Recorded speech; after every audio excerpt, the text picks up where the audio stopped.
All right. Hello, everybody. This is Bugbear, and we're on Bugbear's Basement.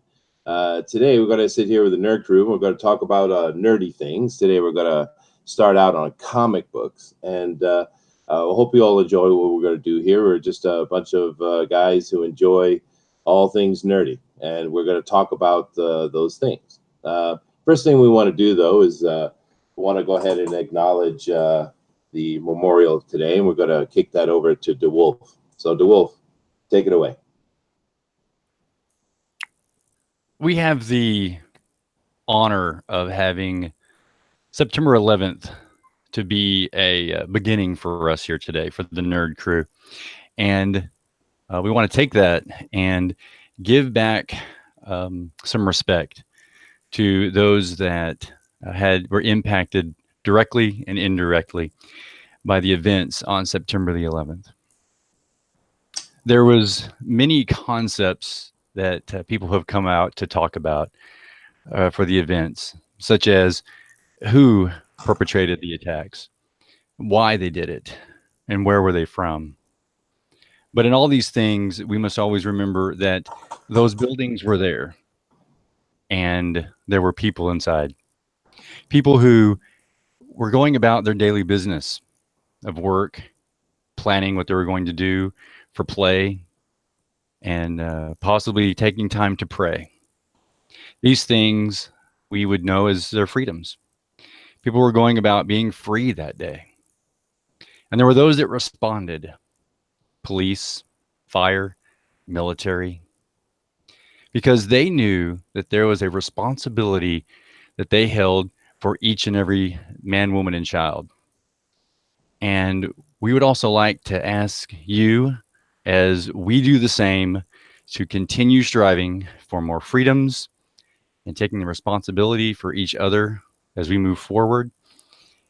And just take a few moments, 11 seconds in silence to remember that moment. 1, 2, 3, 4, 5, 6, 7, 8, 9, 10, 11. Thank you. All right, Bugbear, let's get down in the basement.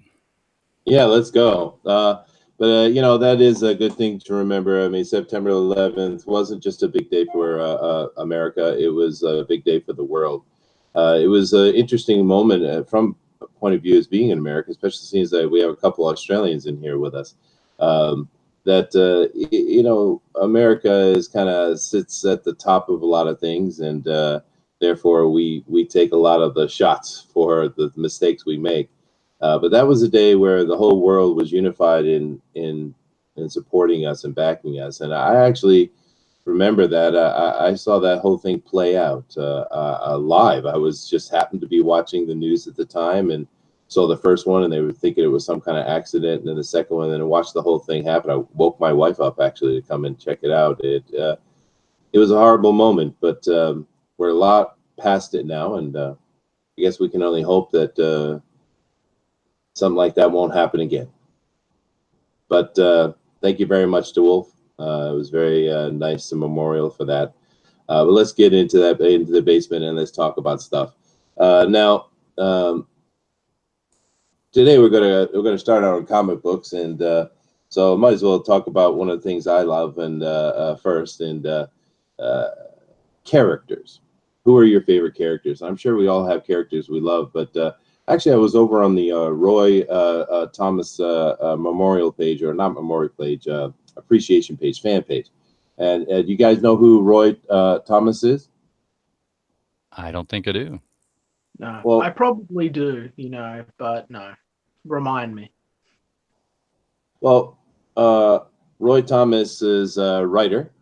He wrote a lot of the Conan stuff. He did Union Jack, 3D Man, Captain Marvel, Miss Marvel. He created wrote a lot of stuff. I really like his things. And one of the characters I really liked was Union Jack.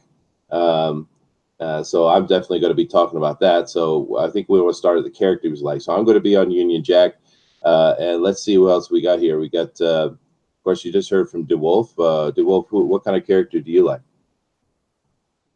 I think I'm not sure if I mentioned it on the last show, but my core guy is Quasar, but I got to throw in there a little bit of Spidey, a little bit of Iron Man.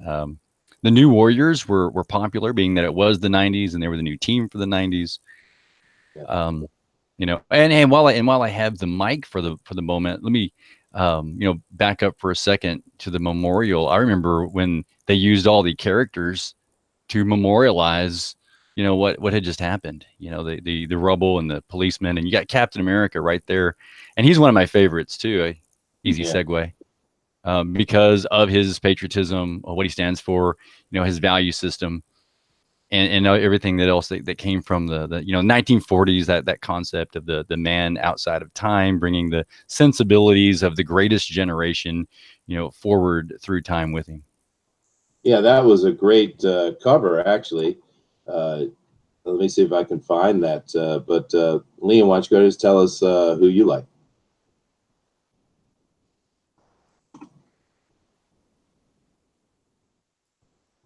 Got any characters you like, Liam? We may have lost him. I think we might have lost him. He looks frozen. Yeah. Okay. Well, go ahead, Beowulf. Why don't you tell us who you like? Yeah, for me, especially growing up in a small town with a little access to actual comic book stores, I've always kind of come in from the animation side of things into comics. So for me, the '90s X-Men TV series was a huge deal.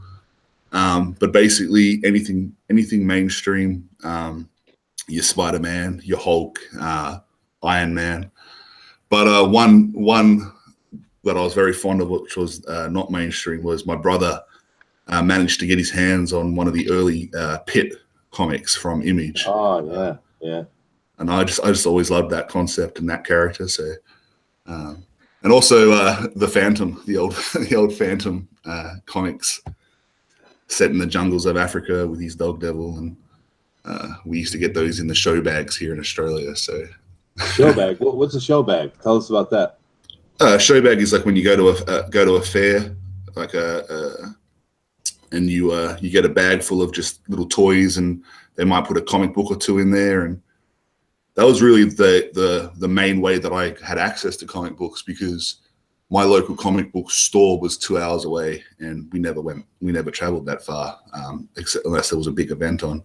So you'd go and you'd go on all the rides and stuff, and then you get your $2 show bag or your $5 show bag, and it would have some really cheap little plastic toys, little Spider-Man or a little Iron Man in there or something. Yeah. And you might, if you're lucky, you'd get a comic book. Some lollies, cool, some cheap man. lollies. I never heard of that before, but I'd imagine this is kind of going to be a cool thing. I think about doing this together. You guys down in Australia probably do things better and different than we do, maybe better. But that was a slip. But definitely not better. Definitely not better. No, we didn't have the same sort of okay. So back in the '80s and the '90s, it was rare to see superhero stuff. Like, you'd have the occasional comic book at newsagents. There was Wizard magazine in the newsagents, but unless you're in one of the big cities that had like a comic shop, like, you couldn't even really find shirts that had superhero stuff on it. That was one of the big things that was really different between here and the US. So stuff like the shows where they would just show up with a bunch of which were like your carnivals, they'd show up with a bunch of, cheap rides and like knockoff toys and stuff like that, or, in the show bags. That was, for a lot of us, especially in rural Australia, the only way to get our hands on a lot of the stuff that was, just taken for granted. Yeah. So. Oh, that's cool. That's interesting. But what characters do you like, Liam? Okay, I like a few. I like Flint and Steel. They're my own personal characters. I just like to take a moment to tell everyone to check that out, coming October 3rd. But seriously, let's see. My favorite character, I know, great. So my favorite character, I'm going to say, is Ben Reilly, who you guys may know as the Scarlet Spider. Love Ben Reilly. Now, Ben Reilly was shunned as one of the most hated characters of the '90s. I was the leader of the Bring Back Ben movement. So if we have any guys in the audience out there that were like part of my 500-man squad that got banned from Marvel for trying to get Ben back in comics, I'm Riley Punk Rock. That's me. Okay. So hi. Maybe that was along with. Okay, Yep. so but Ben, the reason I like Ben, right? Let me just tell you a little bit about Ben, because I found that the internet tells a different story to what was in the books, and I think that in itself is very interesting. Ben Reilly was a clone of Spider-Man. He was made by Miles Warren, who abused him, who used him as an outlet of his hatred, and designed the man to destroy the life of Peter Parker and ultimately replace him. That's him on the screen there now. Okay. But after his battle with Peter and things going poorly, he escapes, at this point still thinking he's Peter, goes all the way back home to Mary Jane to check that she's okay, and finds that she's already with Peter. He's looking in the window, and in that moment, he knows that if he goes in there, he will disrupt their lives and ultimately cause hurt. Not knowing whether he's real or fake, he just sees that she's happy and wants her to be happy, so imposes upon himself an exile where he leaves New York City and travels the world for 5 years as a man without identity, without a life of his own, struggling to find himself and deal with some of the abuse that he's taken and the loss that he's experienced from giving up his life as Peter Parker. That story of Ben Reilly and his bonding with Peter when he came back, the entire way that the whole things went out is one of the most influential stories in my life. It is one of the best Spider-Man stories told today, period. Not the best, but certainly up there with one of them. I think we're going to disagree. That's fine. If everyone wants to challenge me on that, I implore you to check out Lost Years 0 to 3. Didn't and then recon that, saying that Ben Reilly was actually Peter Parker the whole time? I think that was the major upset. That no, they're like, no, Ben Reilly is actually the real Peter Parker, and the Peter Parker that everybody was rooting for and thought was the real Peter Parker was actually the clone. I think that was the part that everybody got upset. Yeah, no, and that's totally understandable. But that wasn't ultimately the way that the story went. If you went and you watched it, right? Like you watched it. You read the actual books. You actually read through them all. In the issue where we find out to Spectacular 6, I think it is, where we find out Ben is the real guy, right? And Peter has his meltdown and he like backhands Mary Jane away and runs away and freaks out. Watch it. Well, that's what everyone freaks out about. Like that's what they say. Oh, that's crazy. But anyway, like when that happens, Ben's response is not to go like, oh, I'm going to step into Peter's life. He does what Ben did from the very beginning. He goes, no, you're happy with MJ. I'm going to be my own person. I don't want to steal your life. I don't want to destroy your happiness. I think of you as my brother, like, and so. I think you need this, Liam. You could be the ultra fan with this right here. I would love that. That would be awesome. This sounds a lot like an Arnold Schwarzenegger movie I saw once. The twins or the one with the twins? No, the one where he actually was a clone and he came back and saw himself in the window, right? Yeah. He had two of them, which was the clone one, and then I was making fun of the other one where he was. Danny DeVito. When I saw myself looking, I thought I was seeing myself in my mirror. I was like, I'm going to go ahead. I'm going to jump in here and help Liam out, because honestly, this was indeed one of the greatest stories. The Clone Saga, the way it started, and the way it evolved, how it happened. Kane came around. Here's another clone, and he's like big dude clone, and he's got his own kind of twisted, kind of villainous storyline until he enters, and then now he's kind of this protector going on here. And Ben Reilly, like you said, great story. The problem was, I'm going to take a huge, radical guess here and say Ben Reilly was so popular. He did spark so much interest that they said, how do we maybe use this interest to elevate Spidey more and twist it into the story and make this something even, grander, and maybe use Ben Reilly as this Peter Parker. And there's where it flopped. They needed to use Ben for Ben, Peter to Peter, drop the Clone Saga and let them split off into separate directions. That was the problem. What happened was, and I think this is really interesting because I've spoken a lot to people that were behind the scenes behind this. Okay, and people can find interviews and stuff, but like, so this is the deal, right? Once upon a time, Marvel cared about continuity. I know that's hard to believe. Okay? So imagine that Spider-Man had come up through the 80s where Chameleon had replaced his parents with robots. He was so messed up that he was going through this weird mental breakdown where he was calling himself I'm the spider and there's no room for the man. And like, he was a mess because he'd gone through all the trauma and shit he'd gone through, right? So you start the 90s with this really dark Peter that has been taken to the furthest most brink of madness, where he's basically going to snap, okay?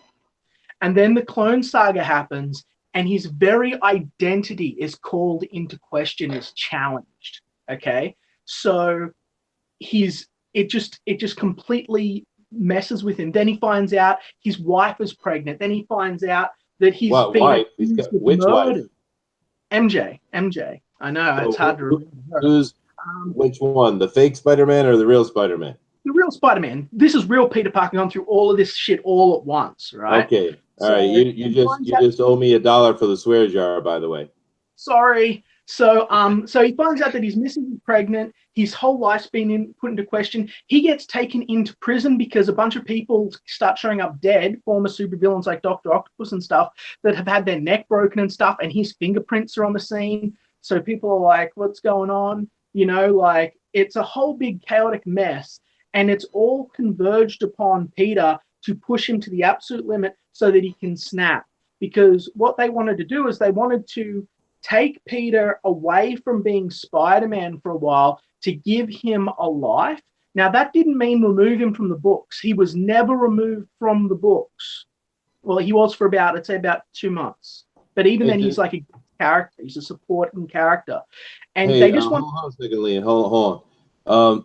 We do have Denali is able to get on with us today. We weren't sure if you'd be able to. Denali, you have any opinion on this Scarlet Spider? I think I initially enjoyed the Scarlet Spider, what it was going through, but towards the end, some of the executions of the story that Liam is touching about kind of fell through, because first it's kind of like, if you ever read One More Day, where Peter's makes a deal with the devil to save his dying Aunt May, who probably would have said, "No, Peter, I'd rather die." Oh, because, and I want you to be happy. Right? That was Joe Quesada, right? Yeah. And they first put, no, the real Peter Parker was Ben Reilly the whole time. That was definitely a no-no. They should have never done that. Because people get really invested in those characters, and then you tell me, you know, as the reader, as the audience, oh, by the way, you know the guy that you've been following for years? He's not even the real Spider-Man. He's just a clone of the real Spider-Man. And that I agree with you. You're right. But what's overlooked a lot is that they weren't saying that he was the real Spider-Man all along. Like from about 1968 or whatever it was, or 1970 on, that was all Peter. So really, there's just this small window where it was Ben, just this small window. And a lot of people don't think about that, because it doesn't change the story that you've been following the whole time. But there's just this knee-jerk reaction to just be confrontational about it and not like Ben. Yeah. People were saying stuff at the time, like if you read the letters columns, they're like, oh, you know, Ben's trying to steal Peter's life. And I'm like, they're like blood brothers. They're like best friends. He's the best supporting character Peter's had in years. Yeah, I didn't read this line at all, guys. But I do have Mary Jane on the screen, which of course is a good thing. Yes, Mary Jane's always a good thing. But I'm not disagreeing with you there, Liam. Since we mentioned Mary Jane real quick, this is the Mary Jane in the new video game. I think I don't think they did a good job on that. What? That's Mary Jane in the video game. It's that weird, doesn't right? look like a supermodel. That looks like someone. Well, that's weird, right? Because if you think about Marvel Comics, there's a lot of ladies in comics, of course, but there's not a lot of them who written by character are actually supposed to be beautiful, right? There's only a few. Yeah. And she's one of them. She's like, supposed to, to be this incredibly gorgeous woman. And wow. Yeah, Goodness that's why the first introduction, it's always so iconic. Whereas you said, face it, Tiger, you hit the jackpot. That's always an iconic line for the obvious reason. Yeah, no, it's awesome. I didn't mean to interrupt. I didn't mean to interrupt you, Liam. I just I just want to interject on that. Yeah, I didn't read this at all. You guys are talking about the Spider-Man Clone Wars. What's it called? Clone Saga. Okay, so the Clone Saga, which you can Clone pick up. Saga. Well, hold on a second, Liam. Let's get a little more detail about it before we get into all this stuff. If there's a Clone Saga going on, how many clones are there? Okay, there were a lot. There were a lot, but okay, instead of thinking about it like a big war, because there was a thing called Maximum Clonage, which was a pun on Maximum Carnage, which had come out a few years before, where the Jackal literally made an army of Spider-Man clones and had planned to literally replace the world with clones, thus making him like the equivalent of God, because he'd have absolute mastery over everyone. He'd be able to bring back the dead, all this other stuff. Yeah, Lucas owns them some royalties, I think. Yeah. And exactly. Well, not really, because Lucas announced the Clone Wars back in '77. Sorry, Liam. Oh, okay, fine. Yeah, but really, there are I think 3 or 4 main clones. There's a guy that becomes a villain called Spider-Side, who, fun Spider-Man nerd fact for the guys out there, still active and about somewhere in the Marvel Universe. Haven't heard anything from him. Villain still exists. Little people don't know that. So you had him. You had the first failed clone, which was Kane. You had Ben, of course, and you had there were clones of other people too. Because really, what the Clone Saga was this big everything is a lie. It was a big you didn't know who everyone was, like if they were really them or if they'd been switched out, or you didn't know who was what. So going back on it, it's not going to be as fun. Hold on a second. You said Cain was the first failed clone. Are we talking about the biblical Cain or some other character I don't know about? Is that? It was the wrestler Cain. INE. Who has one of the most awesome supervillain costumes ever. Right, I love it. He looks badass as fuck. Oh shit! Okay, sorry. there you go. I'm making money today, Liam. Thank you. Thank you very much, he's sir. going to be Liam. Your chats. His name is Cain, right? Yeah, I'm sharing a picture of him on my screen. Oh, okay. Thank you. Let me jump over there and do that. I don't know this character. He's currently using. I don't know if he's still using the Scarlet Spider moniker, but he's currently active in the Marvel Universe again. If you see the Spider-Man that's in that black and red costume with the red eyes, that's Kane. But I feel like by making him more like Spider-Man, they took away from the things that made him really cool in the past. Like, see him there, he's like, motorcycle biker, grungy bounty hunter, like that's more homeless. Craven the Hunter than Kane. Yeah. Oh, Craven. One of my favorite comic book arcs ever was the last Hunt.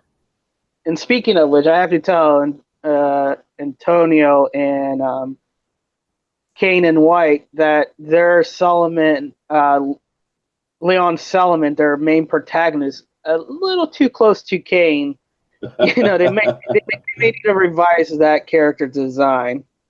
Just FYI. But I know that Antonio said he's a great Kane fanboy. Going into you. I'm sorry. Just let me jump in real quick. I'm just laughing because Pixel Trader's in the chat and he says, "Give me 15 minutes. Indicron will have a Liam swear tracker." Please.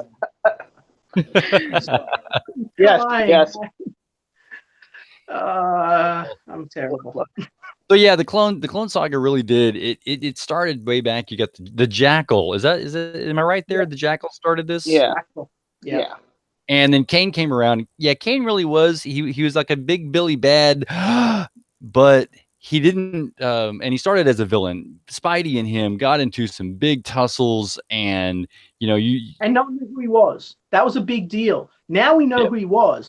Back then, if you just started reading back then, Kane shows up. He kills Kraven the Hunter's son. He snaps Dr. Octopus's neck. He's just on this killing spree of supervillains, and you don't know why. And he's trying to destroy Ben Reilly too, and you don't know why. It's really interesting. You're like, what's going on? He actually had a Spawn concept. Yeah. Yeah. Looks spawny, yeah. What I think that's where that's around. I think that's one of the inspiration for Tower McFarlane was that saga. I think as well, wasn't it? Or I might be mistaken. Because his suit suit was kind of Spider-Man-like, but not completely Spider-Man, and it had some webs on it. Yeah, and it looked kind of like a tape that was tattered, and he was very black and dark. You really need to pull up a real Kane from the 90s picture there, Chester. And he just looked dark, and he was a big guy like Spawn, and he represented a lot. Yeah, and like Liam was saying, he was busting people up, and you're like, that's more Kraven. He was busting people up Kraven, because you guys keep mentioning Kraven, and this right here is the best story arc in comics, in my opinion. If you guys haven't read Kraven's Last Hunt, you should. Yeah. Oh, I know Kraven's Last Hunt very well. Yeah, mm-hmm. That's a really good story. Yeah, it is. You have no disagreement from me there. That'll be a topic for next Nerd Out. just to speak, we just have to devote an episode for that Last Hunt, because there's no way we can do it justice. Yeah. But yeah, I think Todd McFarlane was still around there before they jumped over to Image with the other guys. I think that wasn't it, or my timeline is a little bit fuzzy right now. We need to double check. That's very interesting. I'm very curious, but we'd need to check the timeline. I have a feeling that Spawn came out a little bit before, or it would have been just about that same time. Very, very close. Yes. Because remember, these books are staggered at that time, and and people were, one of the issues were that the artists were delayed in turning in all their works. So I wouldn't be surprised if this was like a proto Spawn for one of them. He develops this.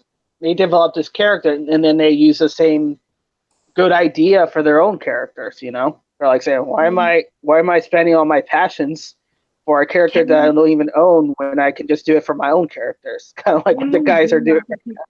Can we bring up a picture of Kane, please? Because he has a pink. I'm trying to find it. How do you spell it? Kaine. Oh, well, that's why. Yeah. He's wearing a pink cape, and he's one of the most badass manly villain characters. Once again, thank you very much, Liam. I'm loving the money today, dude. Loving it. Oh, sorry. Someone's gonna have to tell me how much at the end of the stream. I'm gonna end up. That's how Pixel Trader's on it, man. He's on it. Thanks. Yeah. So yeah, but he's wearing pink, right? And he looks badass. Well, he looks awesome while wearing pink. And how many characters can you say look like manly and hardcore with pink in their design? I don't know many. I would say none. Yeah, well, look at that. That's awesome. He looks great. Now he's fighting Peter, and he's fighting who's this other guy? Scarlet Spider. What's this guy? Yep, Ben. He's fighting Peter and Ben. That's Spider-Man and Ben. Supposed to be some kind of wink to Uncle Ben. Yeah. His first name is Ben from Uncle Ben, and his last name is Riley, which is Aunt May's maiden name. Spider trivia. Yeah. But in essence, what you're telling me is all these guys are actually Peter. Yes. Clones. Yeah. Wonderful. And I missed this whole thing because I didn't I didn't read any of that Clone Saga stuff. Yeah, a lot of people were really upset by it, but the Baglia, like, look at how beautiful that is. Like, look, that is an awesome picture. And it is a good piece of art. The mystery of wanting to like chase down every single issue to make sure you could follow the whole story, know what was going on. That was a lot of the best part of my youth. I loved it. It was fun, you know, like. But I mean, it's just a pity it was so negatively received by so many. Well, it was part of marketing and the part of how they communicated and the part of how they executed it, like I was mentioning before. Well, if you remember as well, something that, again, no one talks about, this isn't on the internet, but if you go back to the letter columns, you'll see it. There was a time in the culture where you had fans of Spider-Man, and instead of being like they are today, where they just buy everything Spider-Man, they would buy Amazing Spider-Man, and then you'd have fans that would buy Spectacular Spider-Man. And that's like, they wouldn't buy all of the Spider titles. And so what happened in the 90s was they started releasing, you know, Web of Death, and part 1 would be in Web of Spider-Man, part 2 would be in Amazing, part 3 would be in Spider-Man, and part 4 would be in Spectacular. All would come out in the same month. So Marvel was like, hey, buy 4 books, get a full story. And at the time, the fan base raged. They said, no way, you're making me buy like 4 months worth of comics in 1 month. This is ridiculous. Exactly. When you're hiking up the prices as well. Remember, that was the big price hike. Yeah. Those books were raging about $5 now, $3.99 for our books. That was coming off from $1.50 to $3.99. That's when the spike hike for those comics went. Yeah. So you were telling us to buy from $1.50 each comic to $3.99 each comic books to get 1/4 of the story. That's a better shot. And people didn't want to. Get all 4 parts. So what was happening was people were buying part 1 of each story or part 2 of each story, and then getting really upset that they couldn't follow anything and writing complaints and raging on the early internet about it. Whereas to me, I was happy to be able to go get all 4 Spider-Man comics in a month and have a complete story. And because they were doing it each month, we got to have a bigger release of story, like compacted into more time. So I was happy, but lots of people were not. I got to show you something that actually was real and it worked. This is what I like here. Let's see if this is going to work. All right. See that says Journey into Mystery Part 1. Oh yeah. There you go. And then over here you've got the 13, right? So then wait, what? 14, Journey into Mystery Part 2.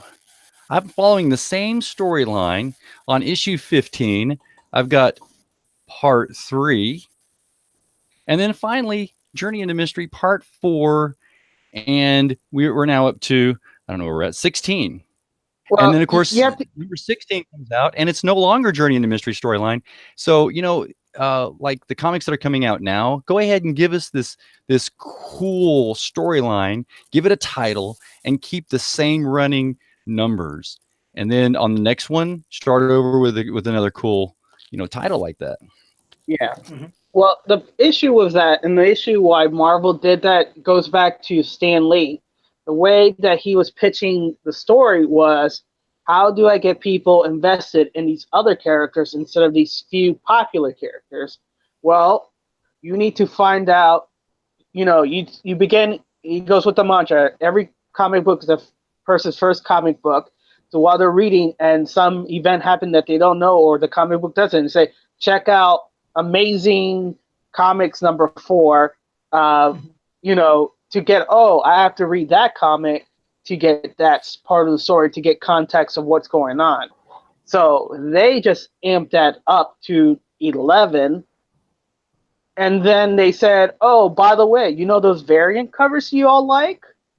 You're going to have to we're going to ship out 16 variant covers, a month. So if you want 16, all those variant covers, you're going to have to pay 16 times 4 to get the whole story plus whatever. Are we really going to get into the variant cover thing, man? I mean, that is like, the swear jar's pretty full, guys. Yeah, it is pretty full. Because that whole variant thing they do is just stupid. It's just Marvel has been marching down this path, with various things. got them to the point they are. Variant covers were part of that. Yeah. Unless you want to do a cheap variant cover and then maybe a shiny chrome, cool, I'm going to cost you more money variant cover, you know, kind of a thing. I don't mind that, but they were every title, every thing had a 5 variant covers at least, and they wonder the bubble's gonna. It's like they wonder how did it all go away. It's like, well, first of all, you're diluting the story. You're making too many variant covers that only the hardcore collectors are going to get it, but people that are on budgets or are casual, they don't care anything about that. So you're giving them 3 strikes against buying your product, because not only are you making your story diluted, you're giving too many variant covers. You're not even making it easy for the customer to follow the story along, because you're throwing it into 3 different books, or 4 different books in this case. I want to get on soapbox if they give me a variant cover from Zoe Quinn, though, man, I might take that. That would be good. Yeah. There you go. Well, this is my variant. This is my concept of a variant cover. If you can't look at this and say that is variant, then I don't know what you're talking about, because you make one of your favorite heroes pregnant and show it up on the cover, which, by the way, this never happens inside the book. The book's full of fighting and all kinds of stuff. I hate that when they do that, man. I hate that. No, that's fine. Yeah. Hey guys, let me jump in here real quick. We got a question from the chat. Trying to find it. Where is my chat? We got one by Primarch Sanguinus, who asks, so who are you guys' favorite comic book characters? Yes. So let's do that, and let's take that one at a time. Yeah. So let's start with you, Beowulf. Go ahead and tell us who you like, and I'll go find the pick for you, man. This is so hard. I think, like, at the end of the day, my favorite character is probably the Hulk. Yeah, baby. Growing up, I related to him a lot. Quick question. Do you like Hulk a la I'm a raging, destroying machine, sort of 1970s style Hulk, like from the TV? Or do you like Hulk that is like, I'm a victim of child abuse and this represents my inner rage giving physical manifestation?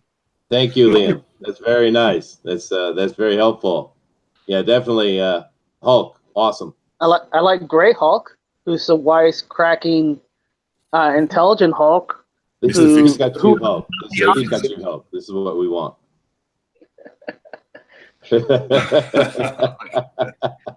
All right. Let me get serious. Sorry about that. I couldn't resist when I saw it. I was like, no, I gotta have that. We could have this horrible thing. No, we don't want that. We don't want that. We could have. Oh, here we go. Here we go. Oh, the Lang Hulk. That's what we need. Right here, baby. There you go. All right. Now, hold on, guys. Now let Beowulf speak. Let him go on about Hulk, man. Go ahead, dude. Yeah. So, I first probably started identifying with Hulk and enjoying him because, growing up, I was quite an angry young man, and I would always play the barbarian in role-playing games and stuff like that. So I suppose to answer Liam's question there, it was the more primal, savage Hulk that was appealing to the young me. But as I got older, I began to appreciate some of the more nuanced versions of Hulk. I'm a big fan of Planet Hulk, that whole series there. Beowulf self-identifies as Hulk, pretty much. Now I see it in my son too. He's a little Hulk as well. But I don't know. I think just a lot of people identified with Spider-Man, and the whole being a bit of a nerd or a geek and a bit of an outcast. For me, it was the angry young man, the angry man who had to control himself, who was his own worst enemy. That really appealed to me growing up. There's a story there, for sure. There's something deep there that I think that is a primal part of the male condition that we don't talk about. But that having that anger and that power and having to wrestle with it yourself and learning to control that is a big part of what makes the difference between a boy and a man. And I think absolutely. I mean, it's kind of interesting that one of Hulk's main villains is the monster. You know, so it's kind of that's true. That's a very good point. Yeah, and then there's his own worst enemy. That's true. Yeah. And then you get the TV version, which was always based. It's got that sad theme song. He's always moving from place to place because of the monster, and he's doing that because of this woman he blames himself for her death because of the rage, and that's something to definitely. No, they killed Betty, didn't they? Yeah, at the start of the series, the pilot, and that's why. What do you guys think about that? Is that cool? She's different. I mean, I haven't really given it any thought until this exact moment, but I will say, the idea, now that you say it out loud, of Betty dying in the experiment gives General Ross a really awesome motivation. It makes his motivation much stronger to hate the Hulk, and I think that's interesting. Yeah, I think this brings up a more maybe a broader point, though, guys. We got the Hulk, his love interest killed off. We have Quesada in One Last Day, where he basically separated Mary Jane and Peter, and in essence eliminated the idea of their baby and stuff. They seem to not want to have happy couples in comic books. So what do you think that is? It's because they don't feel like there's good stories. There's no good drama. No, you know what it is? Quesada came out in interviews, and he said in on more than one instance that he doesn't think that the fans can relate to someone who's married to a super hot supermodel. And I thought, you're a dick. Okay, well, there we go. All right. Hey, Pixel Twitter, add that one, please. Thank you. Look at Moonlight. That one was worth it. Of course, we're gonna relate to it because that's what we all dream about. And if we work hard enough, because Peter had to suffer a lot of crap to get Mary Jane to work it, and that's the thing that these comics don't show. It's working the relationship. It's, he finally gets to that step where, they're in that relationship. Then, if I was Stan Lee and I was the editor, I would say, okay, so what's the normal relationship problems? Put that in there. If he's married, finances, having MJ time for himself. MJ taking up smoking was a brilliant storyline. Just this subplot of it's dangerous, it's not good for her health, it's going to affect her looks, it's going to I remember that. Yeah. And that's just a subtle plot that was underneath it that added a layer of context to the books that we don't have anymore. Stuff like that is just gone. Or I also like one that it wasn't really that was back in the 70s, which was the drug one with Harry Osborn, Harry Jr. That was an awesome storyline. I love that storyline, because it added more depth to that character.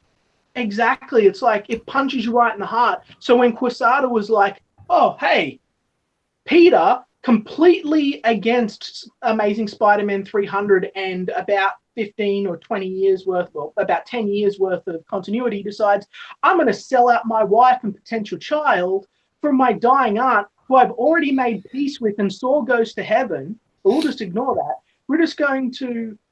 I'm going to sell my soul to the devil to erase that entire freaking timeline, and then to add sugar on the top, just to make everything great, we're going to bring back Harry freaking Osborn, who had one of the most iconic and gripping deaths in comic book history, and is a seminal, critical part. It's like when they brought Gwen back. Like, oh, look, Gwen Stacy's back.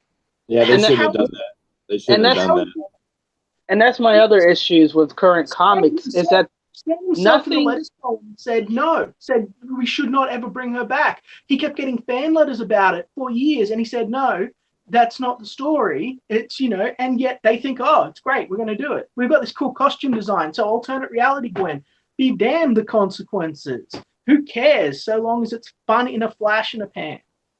Hey, okay, let's try to finish answering that question though, guys. Let's move on to the next person. And DeWolf, why don't you go ahead and tell us about Quasar, because I know that's your choice. So, well, there's that. There's actually, Beowulf said something interesting about Hulk, and that he emulates Hulk, and so does his son. My son is a rules monger, we call him. He sticks to the rules. He wants the rules done. He wants justice. If someone does something bad, he wants to make sure that they get their comeuppance, and it's very much a Captain America trait. So, Nice. really deep down inside, I really like Captain America. But the difference with Quasar is he still has all these noble ideas. The difference is he lacks this self-confidence. He's got great armbands. He can do all kinds of things, jump into the quantum zone, shoot energy blasts. Yet at the same time, he lacks the killer instinct of being a fighter. And he was going to be an agent of S.H.I.E.L.D., and they told him, no, we're just going to give you a desk job. There was a raid on the facility by AIM. They were testing the quantum bands that they had. He puts them on, he uses them, and then he figures because they incinerated and disintegrated the past 2 or 3 users because they couldn't control the power. You know what? I saved the day, and now I just know I'm going to die. And that's perfectly fine because I've never really made my father happy. And he just goes with the power. He just lets it go, and then all the power goes away. And he can control it from thereafter. So it's the aspect that he can calm down. He can be a patient person. And of course, I have those aspects. You know, they talk about someone who has a long fuse and then a big explosion afterwards. I'm a very long fuse person. And, you know, Quasar ends up saving the day, obviously, because he's the hero. But there you go. That's the big Quasar pitch for everyone. And they do some crazy things with him. He confronts Death Urge, the entity of suicide, all kinds of cosmic battles. He does get to be an Avenger for a while. Yeah. But He's those real are good powerful values too, to right? have for a hero. You know, how many people suffer with lack of self-confidence, you know? How many He's people... a very everyman kind of a dude, yeah. Yeah, but he's super powerful, right? I mean, he's cosmic level, right? Yeah, he's cosmic. He ends up palling around with Silver Surfer, Fire Lord, and joins the Infinity Watch, protecting the Infinity Stones after that story. Okay, that's extremely cosmic. All right. I think it's very interesting that we're talking about our favorite characters and we're not talking about how they lifted a mountain or told a silly joke one time. We're talking about these fundamental, relatable human concepts that are integrated into these iconic characters that are being underserved and overlooked in modern comic books. I think there's something very telling about that. I've got a favorite team here too. This is Guardians of the Galaxy. If you notice, is this not the Guardians of the Galaxy that you know and love, right, from the movies? So which version? Sorry. Well, it's the first version, and it's the first version that was put out during the 90s. I believe it's the first version. Here's why I think these guys are so cool. They're in the 31st century, so they're actually 1,000 years, you know, beyond. And one of the interesting things here is it says first issue up in the corner, and but it's the first issue of something new. At the bottom it says Homecoming, so they're actually coming home to Earth. And what we find out is this is number 17. So they did 17 issues of going ahead and doing some storyline until we finally see them actually culminate. You know, you guys were talking about why don't these let these heroes actually have a relationship? Here, we let them do the relationship, or at least in that regard, the plot. They finish the plot. Can you imagine having them finish a plot nowadays, and then that's considered the beginning of the whole new storyline of the whole new comic series of what's rest to come with all of its high excitement. Comicsgate, where you guys at? All I'm saying. No, I like that. That's I like a story that has a beginning and a middle. Stories should end. Yes. Stories should not continue on like on an undead zombie that, you know, asking to be killed because it can't die. And that's a big problem that I see from the Western. I think that okay, when I was taught how to write comics, I was taught that you do with a beginning, a middle, and end. I was started out on short stories, 5 to 8 pages, and it was drilled into me that the skill I needed to learn more than anything else is I needed to be fast. I needed to make sure that my story was exciting. And you need not to swear, Liam. No swearing, Liam. That's important. I swear. I don't even know anymore. But that swearing is his favorite comic character. Yeah, it needs to be a beginning and a middle and end, right?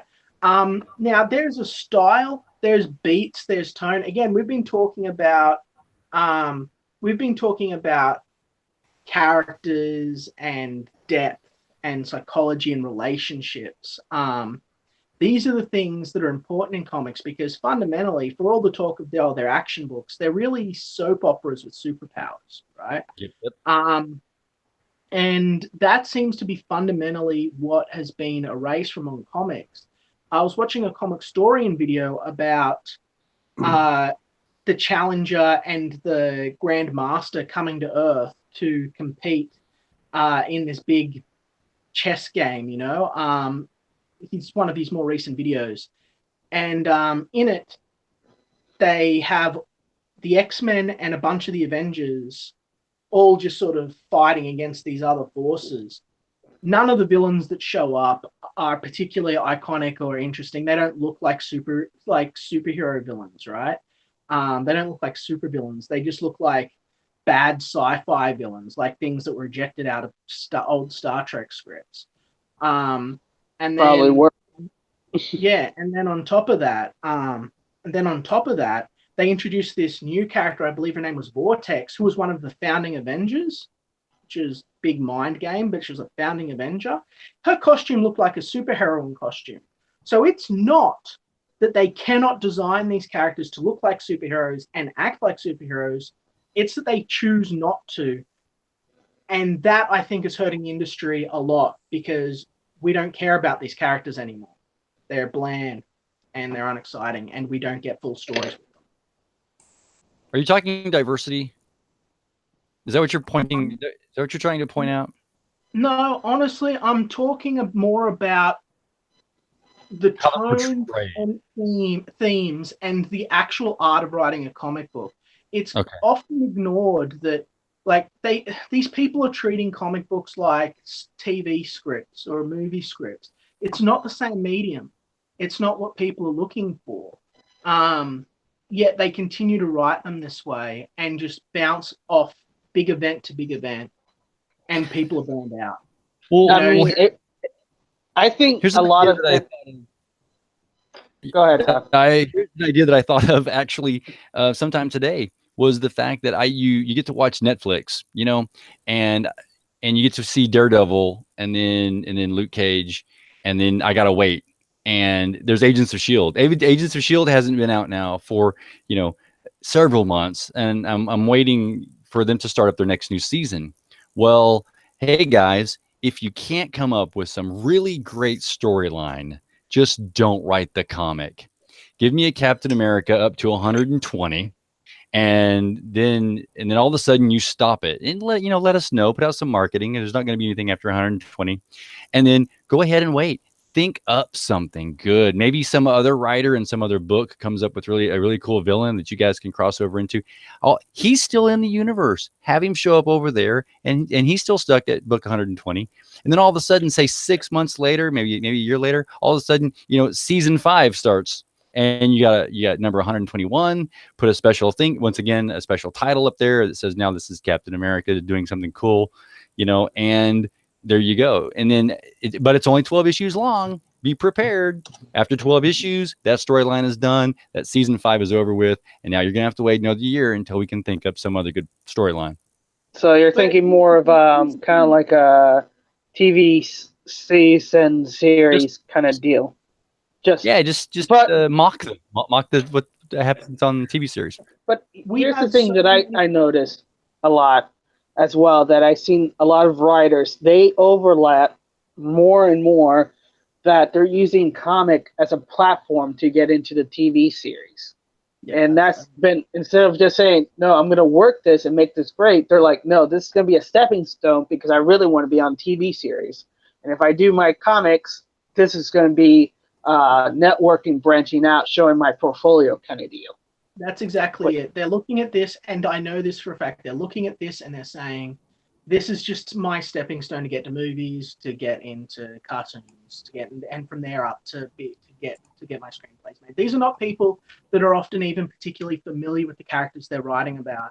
These people whose idea is, their idea of, writing for comic books is, they're like, okay, I'm going to write, like Squirrel Girl. Okay, I'll Google Squirrel Girl, read the best-selling like 4-issue arcs. There we go. That'll do. Now that's why most of the story comes out as like CW teen gossip thing instead of an actual superhero. Yeah, that's what I was trying to get on when I was making that comment to Gal Simone, and she went absolutely nuts on me on Twitter, and I got all of that negative press because I was saying, like, there is an art form to writing superhero books that is being ignored. You can't just take Archie, right? You can't just take Archie and then put him in Captain America's tights and tell a story. Okay. Even when you take elements of that and adapt it to the superhero genre, you end up with something that looks like Spider-Man, which is not the same thing as Archie. But they're just trying to make Archie and this slice of life stuff, or they're trying to make just brainless action, where instead of having dramatic action scenes, they have explosive scenes with superpowers instead, where it's just the base thing. They're just Michael Baying it, more or less. Yeah. They're baying it, exactly. And relationships are not maintained. We don't have pacing. Big events mean less because we don't have 20 issues to get invested in them just having normal adventures. Spider-Man doesn't stop people that rob banks anymore. He doesn't stop supervillains that rob banks. He eats hamburgers and sandwiches in restaurants. That's right. Yeah. And when he's not doing that, he's fighting world-ending disasters every second day. And it used to be a joke. Oh yeah, I fight world-ending disasters every second day. Which is kind of funny. Which is kind of funny when you watch Homecoming, the movie, and the main thing is be the neighborhood Spider-Man, your friendly neighborhood Spider-Man, instead of being Avenger level things. If they kind of focus, where they are, have your Avengers comics online be the world savings one. Have your individual focus on what's important for them. All these heroes, like it used to be cosmic, Avenger, street level, like it used to be. Instead of trying to put everyone in cosmic, it just dilutes the danger, the drama. It becomes like, yep, Galactus coming again. I don't know which superhero, A, B, and C, is going to come in and save the day. Hey, Joe, do you want some coffee? We could go to Starbucks because, none of this is really going to be pointless. We're going to be here again. It's just like routine traffic. It's the problem of escalation. It's like you've saved the neighborhood. Now what do? Oh, let's save the city. We saved the city. Now let's save the state. Then the world. Yeah. Then you got to save the whole galaxy, and it's like, where do you go from there? Well, once upon a time, we would just be able to have a bunch of stories about saving the neighborhood, and they would be well written enough to be interesting, because not every single person that Peter Parker meets has superpowers, But that's how it is. Characters in the Marvel Universe, especially in the Marvel Universe, if they are not a costumed hero or have powers, they are irrelevant. Even Flash Thompson is Venom, for crying out loud. Like, everyone is special. Everyone has powers. And when you do that, no one is. and it Yeah. sucks. And it's like the Avengers. Everyone is an Avenger. Everyone is an Avenger. What happened to the standard where Spider-Man wasn't really good enough to be an Avenger because there was like a level of entry? Now Avenger just means a Marvel superhero. And there's like a team of 30 of them. You know, I don't think Paste Pot Pete is an Avenger. I'm pretty sure he's not. He might be though. But here's the thing. Like, I could make a good story. Like, what could Peter Parker do as Spider-Man or what could he do as Peter Parker that he couldn't do as Spider-Man? Oh, there's going to be a real estate development that's going to destroy a historical thing that's important to his neighborhood.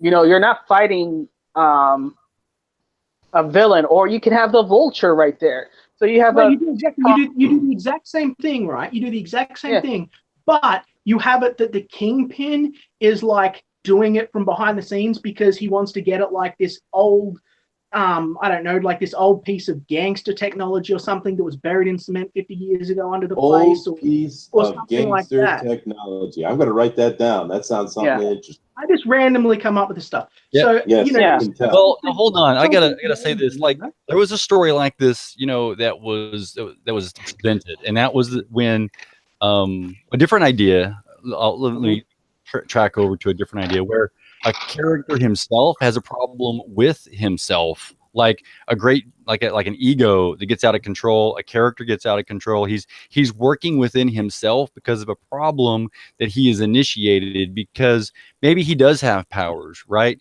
Because see, I remember like Red Rooster, for instance, he was engaged criminals and fighting criminals, and then he became popular, and he had a fall from grace. And then through this fall from grace, he had to work within himself and then defeat the villain, while he was also defeating the villain within himself to come back, you know, as really the good guy and virtuous character that we all knew and love. Depth of character, like we're talking about with Hulk, like we're talking about all the old superhero stuff, the stuff that is gone. They have internal conflicts as well as external conflict that's missing. Yeah. So I just spoke about Red Rooster in the past tense, and no one caught that? Yeah, no, I caught it. Yeah. Okay. We were trying not to point it out, and I'm like, looking forward to that. We're going to talk about that privately, but since you said it, it's like, were you reading Mark's script ahead of time? Traveler. Are you Mike Zero? Todd, are you Mike Zero? Oh my God, he is Mike Zero. That's what's happening. I know it. Hey, he's telling us about the future. Let's get the question finished, man. This is the longest question answer in the world, I think. Denali, please tell us, who's your favorite character? It has to be Superman, because it's the quintessential immigrant story of becoming American. If you think about it, he's from another world. You know, all immigrants feel like when they come to the United States, they're coming from another world. He has to adapt to the culture. You know, he's raised by people of Kansas and takes their values. And then he inspires others to be better. You know, doing selfless acts, saying you can be better if you put your effort as well. And don't allow anybody to intimidate you and make you back down. You know, took stand my up. answer, by the way, Denali. Yeah. Thank you. No problem. See, we know why.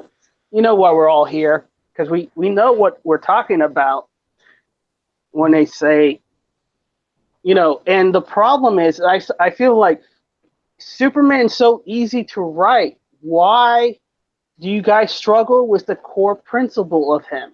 Superman is easy to write to you and I because we understand the substance of Superman. Yeah. People who do not understand his virtue. Yeah. People who try to put him to bend him to fit their own warped ideology do not understand Superman. They need to be able to reflect the values and the notions and the ideal, the nobility of character and the goodness that exists within him. Noble causes. They don't know noble causes. Yeah. If someone is fundamentally selfish in their heart, and I'm not trying to like get on a pedestal again, but Someone is fundamentally selfish in their heart. How tall are you, All Liam? they can do is fake it. And you can see fake sincerity. Yeah. You can see fake compassion. And to write Superman well, you need to have love in your heart. I know that sounds really lame, but it's the truth. No, it's the truth, because he loves the human race. He loves the planet Earth. It's the symbol. Even in the stories when he goes to the Fortress of Solitudes, in the movies, the Richard Donner's movie, the George Reeve movie, he's always a symbol saying, be better, show them the way, kind of deal. Well, he's also always Clark Kent. Even when he's Superman, the moral values, straight laced, wearing a tie, Clark Kent is there, and that's what he's putting out into the world still. Exactly. No, actually, the cool thing on that is Clark Kent is actually the costume, right? He is the alter ego. Superman is the alter ego. Yeah. What? Yeah. Chester, and that is why the dynamic between Batman and Superman works so well.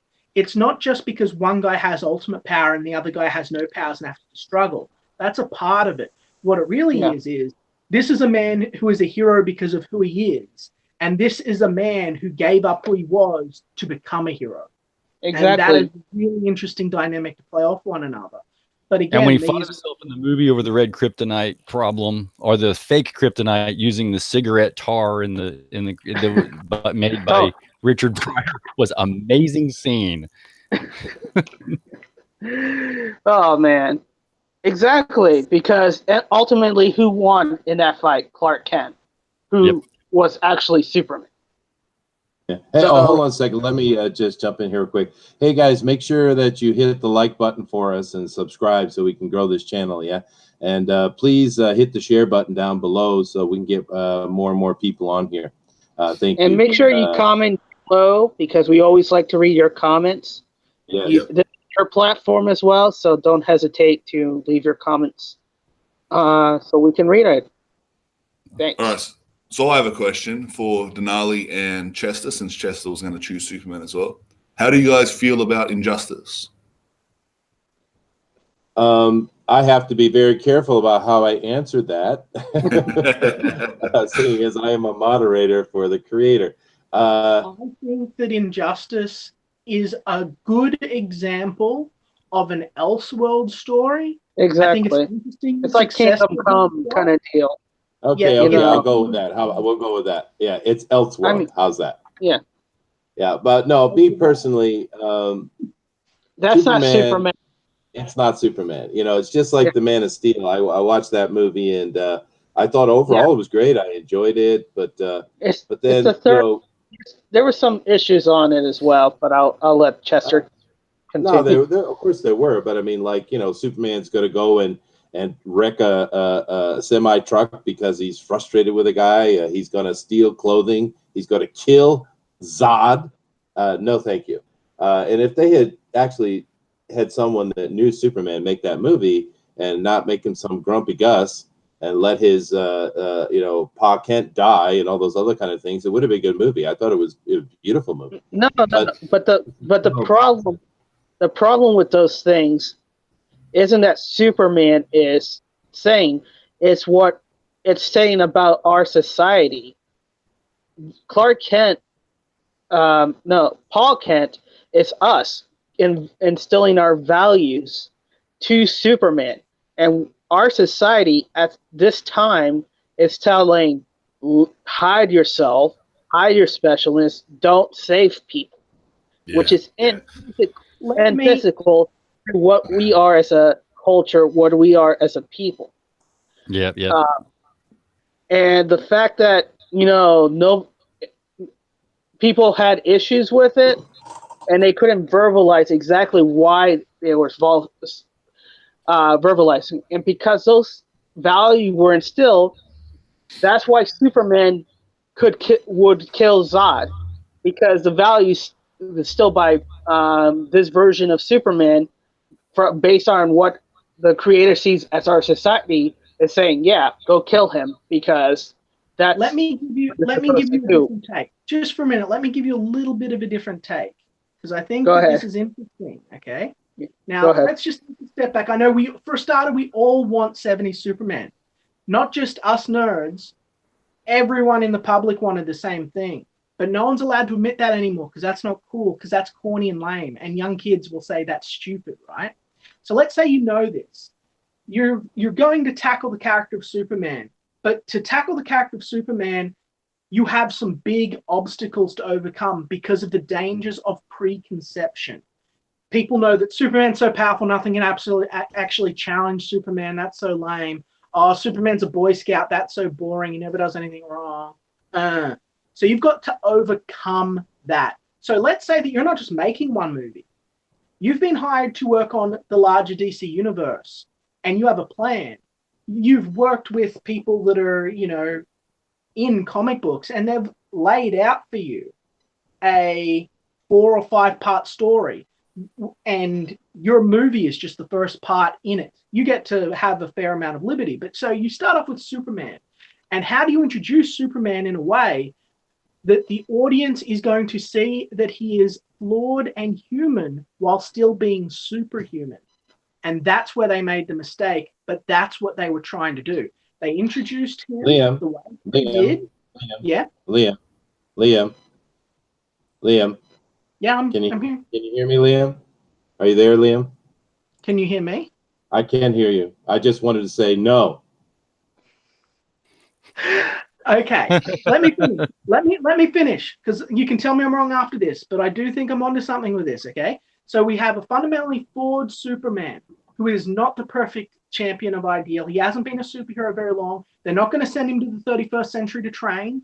They're going to have him go through a very basic self-discovery moment. In the final moments, he's got to make a choice. Everyone expected him to be able to find another way because that was a defining moment in Superman. Instead, he didn't. He had no other option in his own mind but to kill Zod.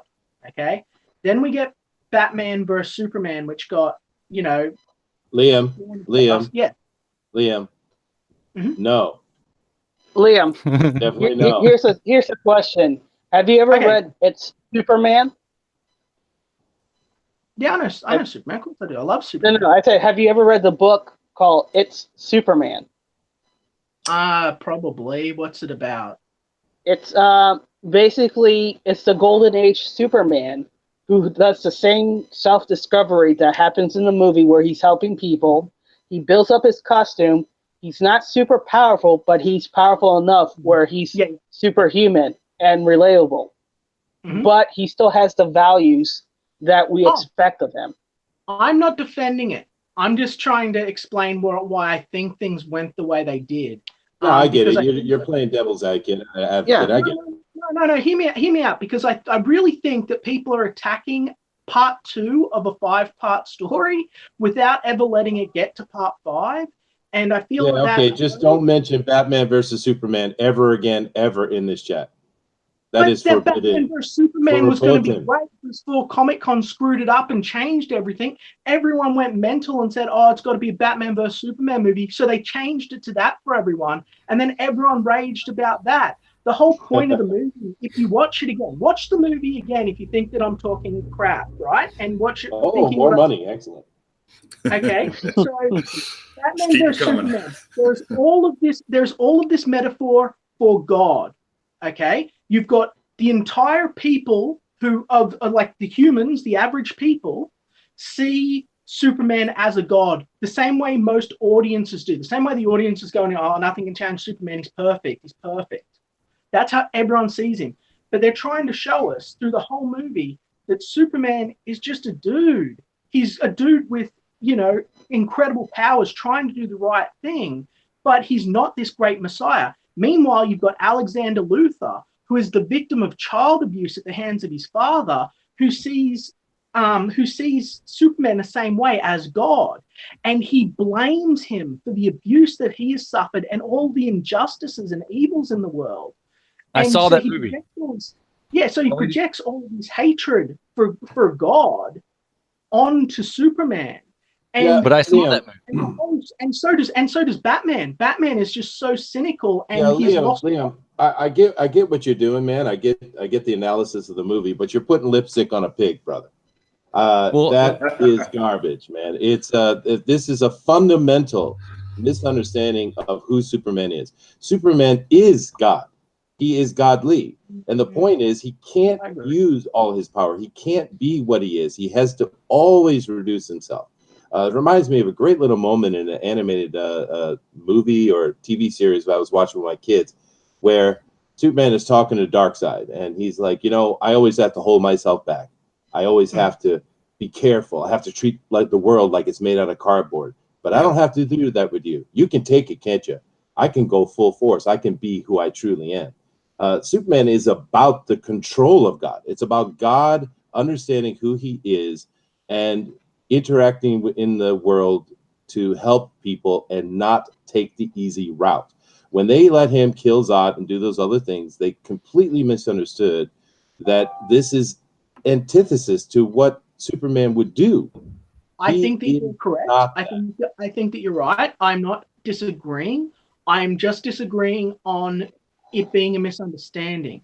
I don't believe it was. I believe it was a choice, a narrative choice, in an attempt to humanize Superman more to a modern audience that is largely atheistic and would reject him as a noble, flawless character and as a beacon and a paragon of light and truth. And I think that their goal was to have him redeem Superman and reverse the Marvel universe, right? I think that the goal was to have the DC universe start out dark and gritty and then become lighter as the heroes return, and then become a story of hope and goodness and lighter and more fun, so that we could get the more traditional DC heroes that we got, and the audience would be introduced to that process rather than just seeing something that they would automatically think is corny and lame and throwing it out. And it didn't work. Well, I think that's it didn't work. You're right. Here's another reason why it didn't work, because I've seen that movie already. I've seen a character who was having to struggle with being very powerful and someone else blaming him for things. That was Captain America, and that one, and he is a good guy. He now got a lot of big powers, So that was the original Captain America. Captain America Winter Soldier rolls along, and now you've got his best friend who he's in struggle with, blames him for things and stuff like that. In the meantime, I get to watch Thor, who is a god, come down to Earth, or godlike being, come down to Earth, and have to deal with that issue. And he got the power stripped from him because he didn't just be the good guy. He did step out of line. So now he's got to go back to being the good guy and deal with it in that manner. Marvel was already churning these concepts out, and at that point DC's playing catch up. And I mean, they really needed to get back to some fundamentals instead of kind of what they decided to do with Batman versus never mind. Yes, do not mention that. I'm watching. I mean, look at what happened with Wonder Woman. Why was Wonder Woman such a success? Because it's a woman film. All love more women in comics and movies. I think that Wonder Woman was an enjoyable film. I think it was well done. I think that its success is less of a sign of how astounding it was as a film, especially since the ending is overwhelming. Yeah, I think you have a lot of disagreement here. This is fine. Wonder Woman is probably. You can tell me how I'm wrong in a minute, but Wonder Woman's probably my favorite of the movies so far. Yeah, I think that a large amount of its success is because it did not receive any of the same resistance that the other films received, because it inherently had largely. We all knew that it was for a female audience. We all knew it was for girls. So girls knew they could go. They knew they could love it. I disagree. That's fine. Tell me I'm wrong. Go. This will be a fun conversation. So, I think it was for all audiences, or they wouldn't have sold tickets to everyone. I think that everyone will fundamentally go, but I think that Wonder Woman is a power fantasy for girls and young girls. I don't think that she's meant to be someone that we as men aspire to be like. Really, I consider myself a pretty manly man, but I had no problems putting myself in her shoes. I mean, she was a warrior more than she was a woman in that movie. Yeah. But I loved that movie. It's got to be probably my favorite. It's definitely my favorite of the DC movies so far. and it's right up there with the first Avengers for me. I really enjoyed it. I really enjoyed it. I was really underwhelmed by the ending. I really think that they could have done something better with the final antagonist. Like, I just was really I felt like, wow, like he felt less impressive. Like, I felt like we had this huge, big, awesome build up, and then it just sort of was very, very so-so at the end, like 5-10 minutes. And it was just, that let me down, I guess, you know? And I'm not saying it's a bad movie. I own it. No. They're valid criticism, because a lot of people who watch it does agree that the third act was really the weakest part. But the parts that were heads in a board of improvement was it celebrated what Wonder Woman is. Yes, I think that's very true. It didn't have to hide behind some kind of mumbo jumbo. Here's Wonder Woman, a warrior. What it did right was, most of us, and please correct me if I'm wrong. I'm always open to other people's opinions, but I think that most of us. No problem, Liam. I'm all over that, brother. I'm all over. Yeah, we're here. We're good with. We like different opinions. Exactly. Yes, we do. I think that most of us went in thinking it was going to be a feminist shit show, right? Wow. That's okay. Wow. Add that. Wow. Boom and badow. So let me tack on top of that. I've been so jaded. I've been so jaded by all of the stuff. When I went in, I thought it was going to be men suck. You know. Oh yeah, definitely. I will agree with you. When I was watching the development of the movie beforehand, I really was getting the feeling that they were going to make Chris Pine's character Steve Trevor just this wimpy little limp-wristed man who couldn't do anything and had to be saved at every turn by Wonder Woman. And one of the things that I enjoyed so much is they didn't do that. Chris Pine's character he's a hero in his own right. And they didn't need to do that. And that's what I loved so much about the movie, is they didn't need to do that in order for Wonder Woman to shine forth as this hero. And for me, that represents what I want to see in comics again. And why I'm part of Comicsgate is you don't have to tear down established characters to make other characters better. Yes. You work with them in partnership. Exactly. You work with them in team. Yeah, they can stand on their own 2 feet. They can shine forth. You can build other characters up without having to change established storylines and ruin existing characters. And Gal who we also saw do that someone who recently. was a hero. Sorry. We also saw Agent Carter come out, just before that. And not only was she a character within Captain America, but she was also on a TV series. And if you watch it showed her in the period era. And so she's trying to be in the 1950s where a bunch of S.H.I.E.L.D. guys are running the show. And, she kind of waits. She sits back, she gets the coffee, like kind of in that era you're supposed to. And then there's a problem and she steps up and says, "Hey guys, I got the answer." And she all of a sudden, boom, bursts forward and goes toe to toe with some villains and really, steals the show because it's her show and helps with the, whole formation of S.H.I.E.L.D. within the MCU timeline. Now it didn't go another, I think, season. Only one season, unfortunately. Yeah, one season. But it was. But I enjoyed that. That she was the actress was really good. And second of all, it was a great show. My 10-year-old girl. Go ahead, Denali. No, go ahead.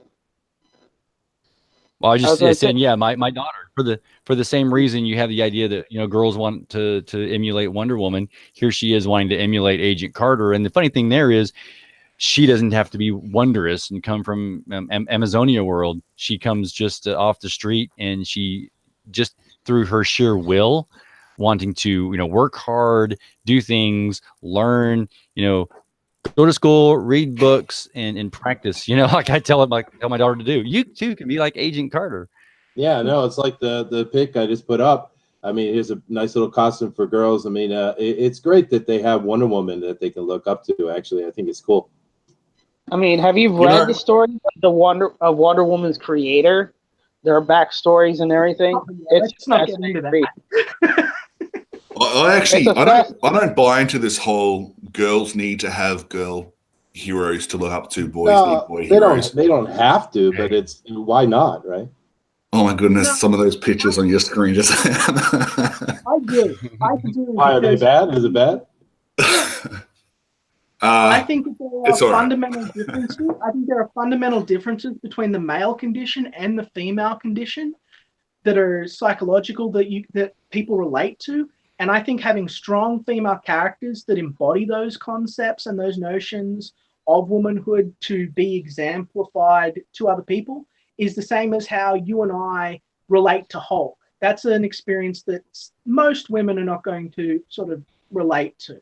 Okay, some, but most won't, because it's a part. If we're talking in general, yeah, I suppose. Yeah. So I think having awesome characters like Wonder Woman, who is beautiful, who is confident in herself, who represents the best that womanhood has, is great. I love that kind of power fantasy, and that's one of the reasons I was really bummed out to see the new She-Ra, because they made a real mess out of that. They took all of that away, and now. Oh goodness, we just transitioned to She-Ra. Woof. Oh, it's not. Yeah, let's not. Yeah, how about we not? Actually, why don't we shift the conversation and let me answer the question of who is my favorite character? Since Denali stole Superman, I will. I think Superman is strong enough and big enough that he can have many fans, Chester. Okay, all right. Thank you. But actually, I want to talk about another character that just real quickly here. Maybe see if you guys know who this is. Let me put it up here on the screen. 1 second. David Captain Britain Wicks said that Wonder Woman reminds me of my mom when I was a little kid. I think that is really sweet and awesome, dude. That's really cool. Is cool, yeah. I saw that. Is that Captain Britain? That is Union Jack. I'm not going to fault you that right there in the picture it says Union Jack, but it's okay. Well, I'm up on my phone, so everything's really small. That's okay. It's still funny. But no, you guys know Union Jack? Wasn't he with shoot. I might be confusing them because I think there's Captain Britain and there's Captain and Union Jack. Is Union Jack Marvel or DC? Because if he's Marvel, then he's with Namor and the first Human Torch and Captain America. No, it's Marvel. This character was created by Roy Thomas back in the 70s, and he was first showed up in the Invaders, which was a comic. One of the first comics I ever read was Invader comics. I love those. But I just want to put him up there because I don't think he gets a lot of love. It gets talked about very much. But anybody have any other memories of Union Jack? I don't really. I think that he was in the X-Files for a short period of time, and I think that's the last time I saw him. The X-Files. Wow, I didn't know that jumped over. That's my tongue. Exiles. There was a series called The Exiles, and I'm pretty sure he was one of the characters in it that was in it for a while. Oh, I get it. So basically, because you're an Aussie, that's the problem. I get it. I understand. Yeah. So, but that's not the character I want to talk about, though. I just wanted to show it real quick. This is the character I'm going to talk about. Tease. Oh goodness. Yes. Wolverine, baby. This is one of my favorite characters. I think I probably read pretty much every comic he's done until they kind of started ruining him recently. Tell us what you think about the laser claws. We're not going to talk about the laser claws, no. We're going to talk about old Wolverine. And the cool thing about Wolverine is he originally was created, I don't know if you guys know this, but he was originally created as a badger that had become human. Yeah. And Yeah, that was one of the secret origins of Wolverine when they were having him fight the Hulk, because I think that was his first appearance as Yeah. well. So But, that's why they call him the Wolverine, because he was a he was a badger. Wolverine. They I've No, never touched not heard on Badger. that. Sorry, I meant Wolverine. I was being stupid. But They So touched on I was the watching EVS interviewing Jason Fabok last night. I was watching that interview again, and something he touched on was actually the origin story of Wolverine that they put out. And he said how he loved it when he first read it, but going back now, he really wishes that they didn't reveal his origin, because he feels like it's stripped away a lot of the mystery of the character, and a lot of what was compelling about him. What do you guys feel about that? I think that's true, because with Wolverine, the only thing you knew was he was a long-lived loner that traveled the world, and anybody could put their idea. Anybody could think what his secret origin was, and usually that's part of the magic. It also meant they could just keep adding crazier and crazier stuff into his past and make him older and older. Now, Chester, in Wolverine 50, I want to say it was, they revealed that he may be the son of a Roman centurion guy, and that he may be evolved from Remus, and I'm trying to remember. Like, there was a whole big story arc for it, with him and Sabretooth, where he finally kills Sabretooth.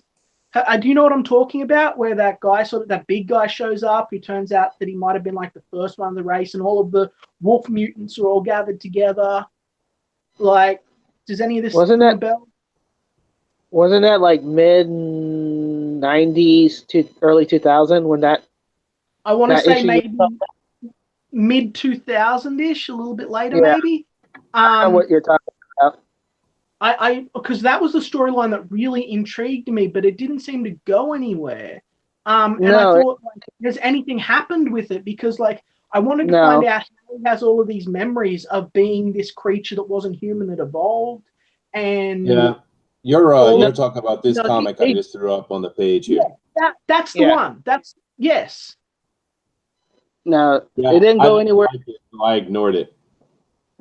Well, it was really good and an interesting read. I just don't know if it was any good. Oh no, it was a good book. I just didn't like the idea. I don't, I prefer Wolverine and the story they put out. I wish they didn't put anything out. I agree with what you said, but because I remember when all this was, they were hinting at the origin of Wolverine way back when, and for a long time I thought they were going to reveal that Sabretooth was his father.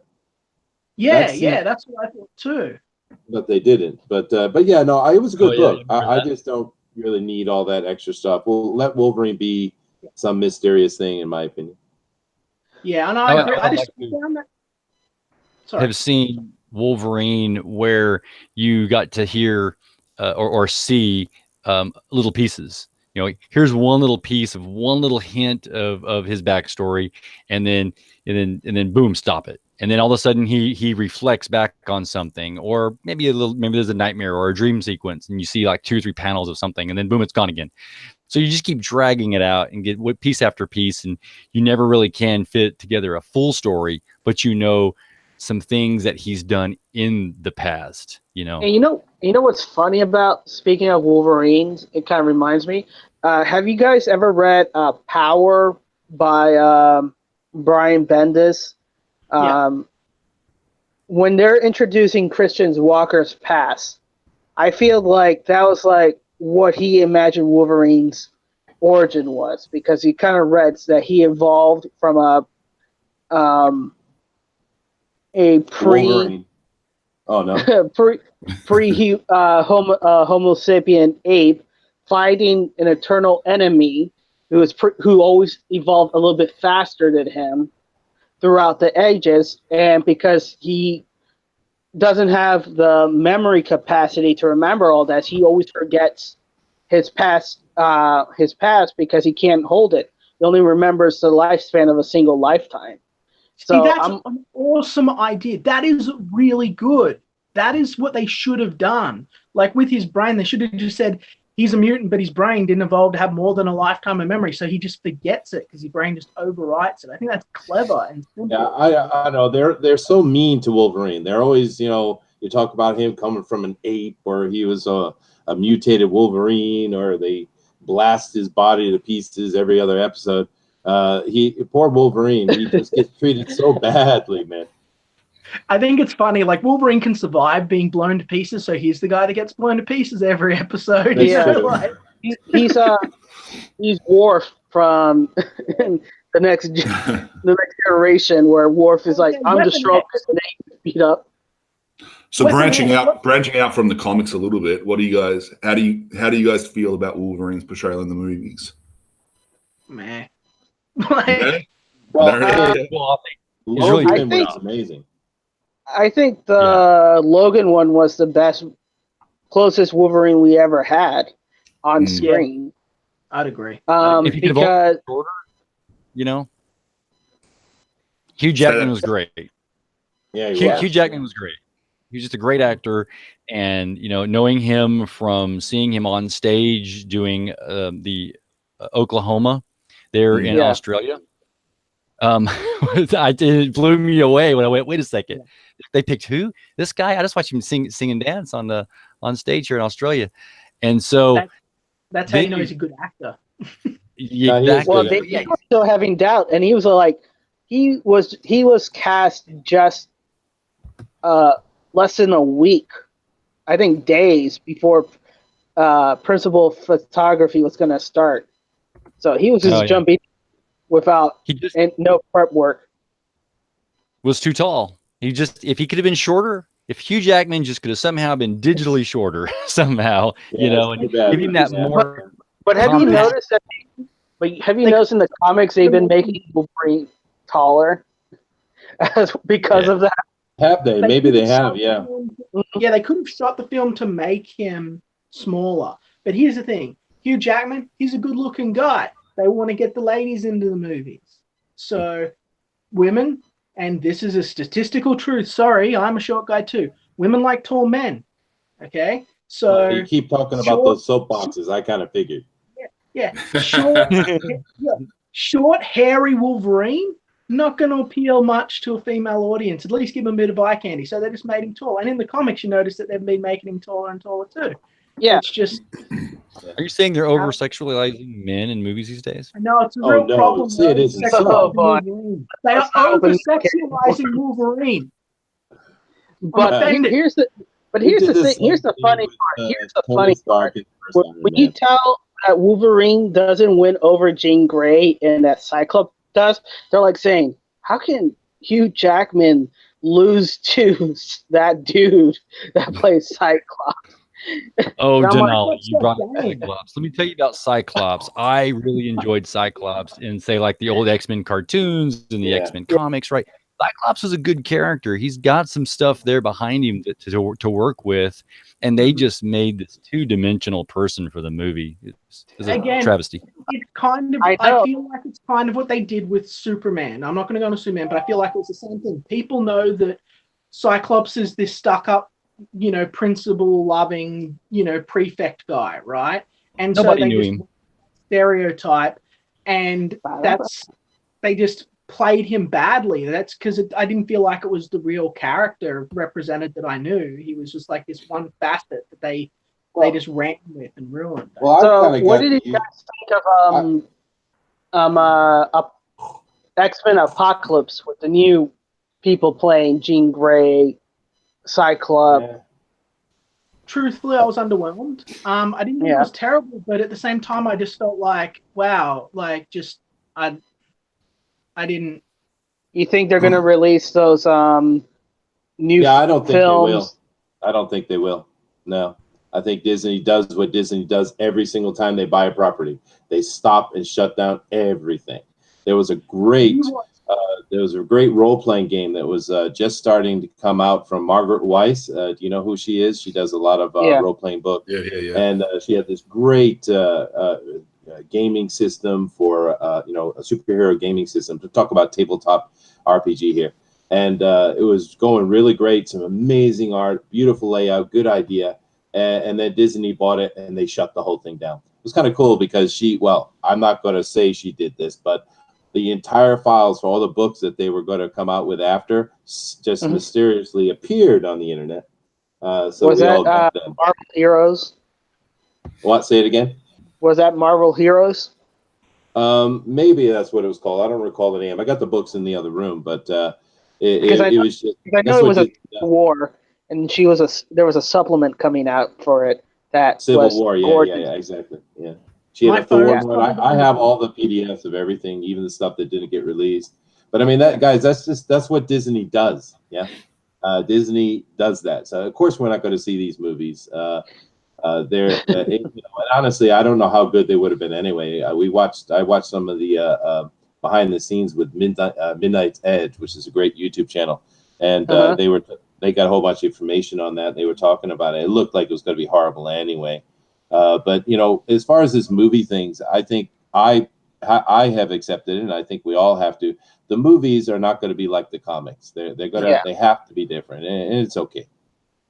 But I would love if just one time, please. If anyone in Hollywood is watching, please, just make a movie where they're wearing costumes that look like they did in the comics. Just one. Just give me one Spider-Man movie where he's just wearing just a Spider-Man costume. Just what the Spider-Man costume looks like, because there's been tons of adaptions, and they're always reinventing his costume. And we've got these classic looks for these superheroes. A lot of them look really good, and we just don't have the bog standard base for them to adapt from. They always give us weird takes on stuff. I don't know. I thought Tobey Maguire's costume looked pretty good. Yeah, I like Tobey Maguire's. It had that weird raised webbing on it and those big sort of stuck out eyes. Yeah, but I mean, we're looking at it three-dimensionally now instead of looking at it just on the flat page, right? I mean, they seem more like goggles to me, those stuck out lenses. I mean, the whole controversy about organic or technological webbing, I was like, no, I like the font. I mean the Marvel. Now my phone is going to die, so at any instant I'm going to disappear. Before I disappear, though, before we get too far from Wolverine, I do want to know what everyone thinks of the Weapon X program. Guys like Maverick and stuff like that, Deadpool's involvement. Does anyone have any insight on Weapon X? Because that's always an interesting and obscure topic. I mean, I think when they first introduced it, it was mysterious and cool. But as they continue exploring, it sort of became tacky and and this character is Weapon X 40, and this character is Weapon X 150. Oh, and here's a couple more Wolverine clones of Weapon X 37 or something. I'm like, when it was more mysterious and just a few characters, it had a lot of potential. But yeah, I agree. Once they just started every second characters from Weapon X, it's like, yeah, whatever. I remember finding out that X meant 10. I remember reading the comic book and being like, he's Weapon 10. Oh, it was like, it blew my little child brain. So I think it's a great concept that they were doing, and of all the other concepts that you could adapt to the movies now, to integrate it into the Marvel MCU would give you this little gap between what was the government doing, because they were doing some shady stuff, because they were developing weapons from the alien tech, later on, and during this empty gap of S.H.I.E.L.D., from Captain America, the government is going to be doing some stuff. So Weapon X is a great idea to bring in some of these old heroes that have maybe been hiding out. The government's under wraps, and all of a sudden they can pop up in the MCU and blame it back on the S.H.I.E.L.D. involvement in Weapon X program. I mean, I think Weapon X was a Canadian thing as well.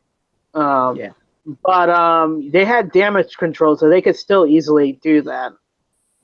Because they showed that in Spider-Man: Homecoming, and then who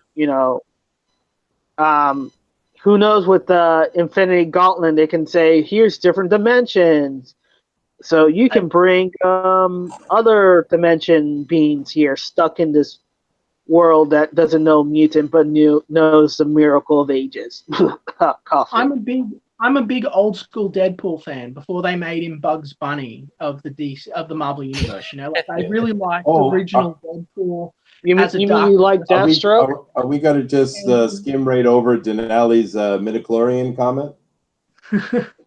And well, I might cut out. I just want to get we a little are. bit. So yes, we are. All right. Yes. Sweet. So basically, in 2000s, they released a Weapon X Deadpool series, right? Which is cheap if anyone wants to pick it up, I'm sure.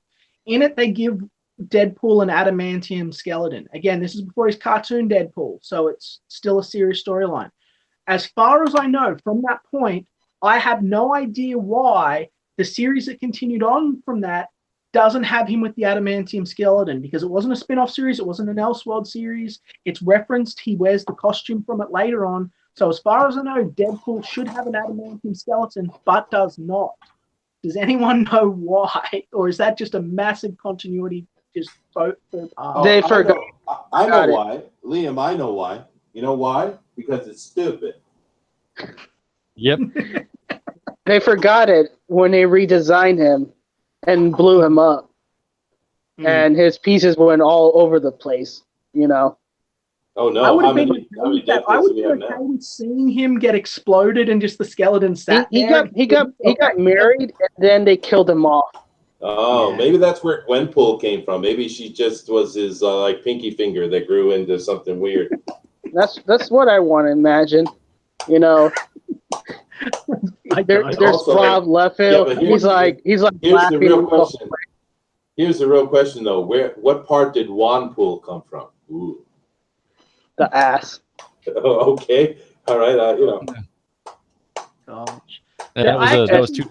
That's funny. Donkey. Because there was a character in the Deadpool series, which I can't remember his name, but he was Deadpool for a while. No, he was calling himself Agent X, I think his name was. And he was basically Deadpool. And, like, they didn't know what his origin was. His origin was that he was Deadpool that just regenerated back, you know? Like, and I thought, oh, that's interesting. But, yeah, so it could happen. But I just like to pretend that Gwenpool doesn't exist because it's so creatively bankrupt that it causes me hideous pain in my soul. We all hope that I think we dream the fact that a lot of things have happened in the past 3 years do not exist. Hopefully this will come up and there will be no porn involved. Okay. No, he would be a cool Deadpool story talking about it.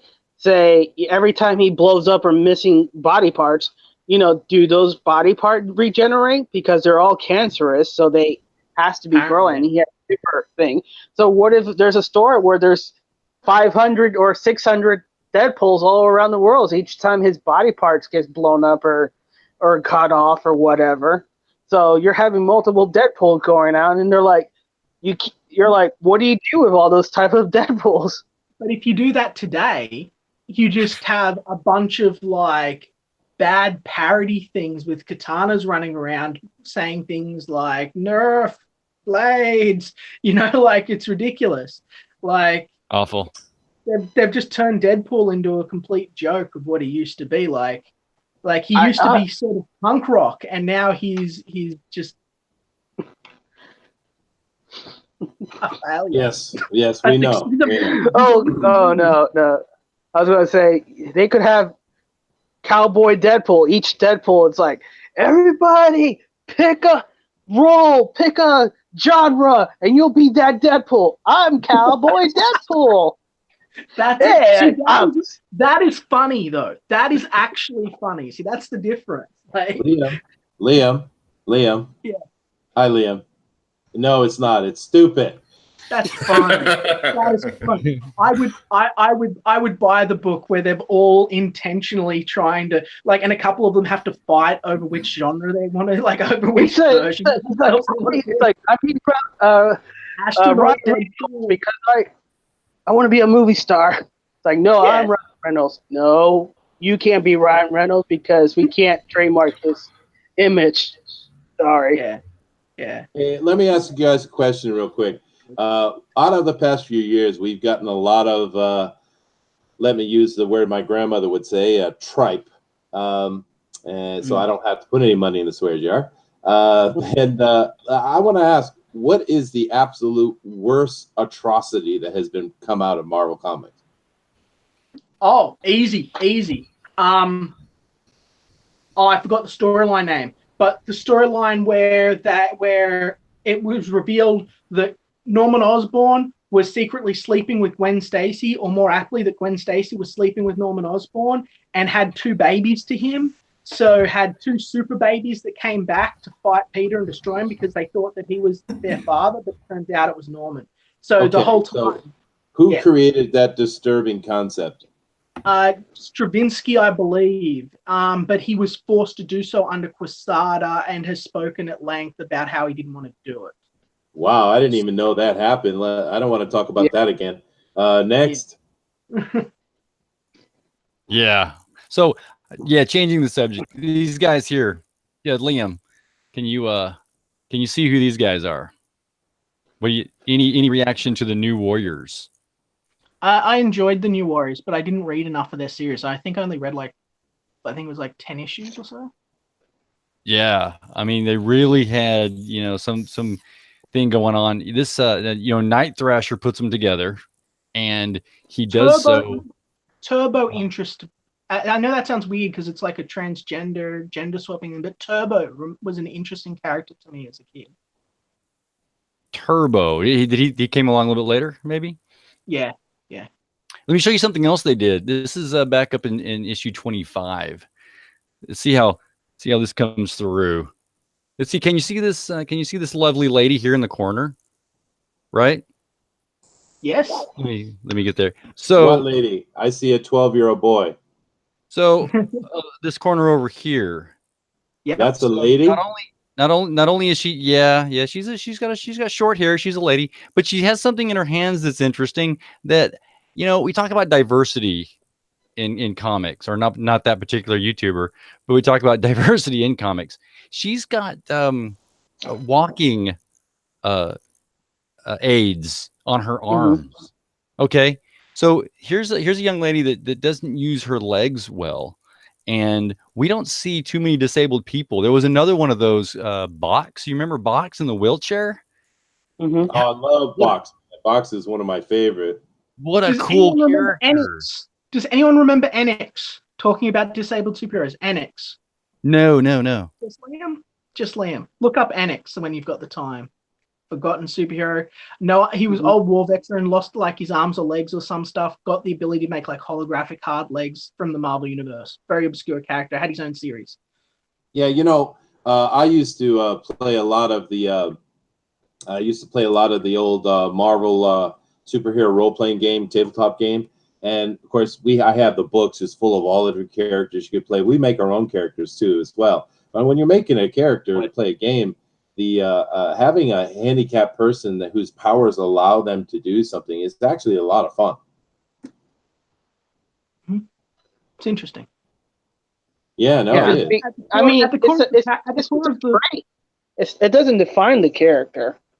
Mm-hmm. No, it's just part of it, but it's cool. It's just fun to play. And it gives the game master some things to mess with you about as well, Yeah, it gives you conflicts. It gives you Dr. Doom, but can you defeat Stairs? Yeah, he can hover. Real nice, but that's real nice. Thank you. I'm sorry. I'm a bad person. I mean, anyways. For me, the things that has come up, I have to say I think the one that comes right into my mind has been, and I think has been already talked about before, or has been shown in Twitter a lot, was Captain America. First, him becoming retconning as Hydra agent, trying to take over the world, and then they decide, oh, we're going to clone him and put the original personality of Captain America into a clone body of Hydra Captain America. And the second issue I had was Battle Worlds, where they destroyed both universes. or whatever, how many universes, and did all that stuff, the Secret Wars and stuff.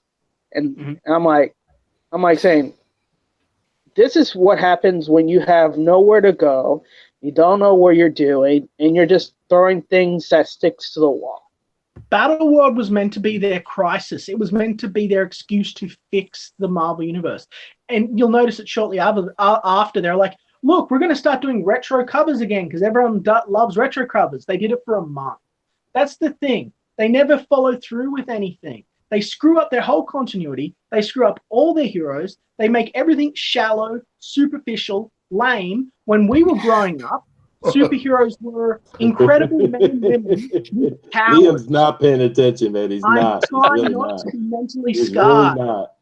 I'm trying to not let my raging homophobia come through and ruin Because so, this is what Marvel is right there. That, in my opinion, that encapsulates what Marvel is doing right now. Variant cover, people. Cover. Yeah. No. That is so wrong, man. That picture is so wrong on so many levels. Yeah, it was fix their continuity, and then they didn't even do that. They wasted their crisis. It would be like if DC had a crisis event and then went, it didn't really matter, let's move on. And didn't actually have it alter the course of their books or anything, or how they did things. They screwed up everything, and they repeatedly do so over and over again. And the good things that they get, like Renew Your Vows. The Renew Your Vows Spider-Man storyline was the first real Spider-Man story I'd read since like the 80s or 90s. And then they brought that back. They just ran it into the ground. Do you remember the storyline, The Other? Spider-Man, yes. The Other storyline? Yes. What was the whole point? What was the whole point of that story? It felt like it never went anywhere. Well, it was to reinvent the Spider-Man following the Totem storyline, which would have been really interesting if they followed it. But then Civil War happened, so they decided that Civil War is more important, and they literally just dropped all of it. Exactly. That's my exact point.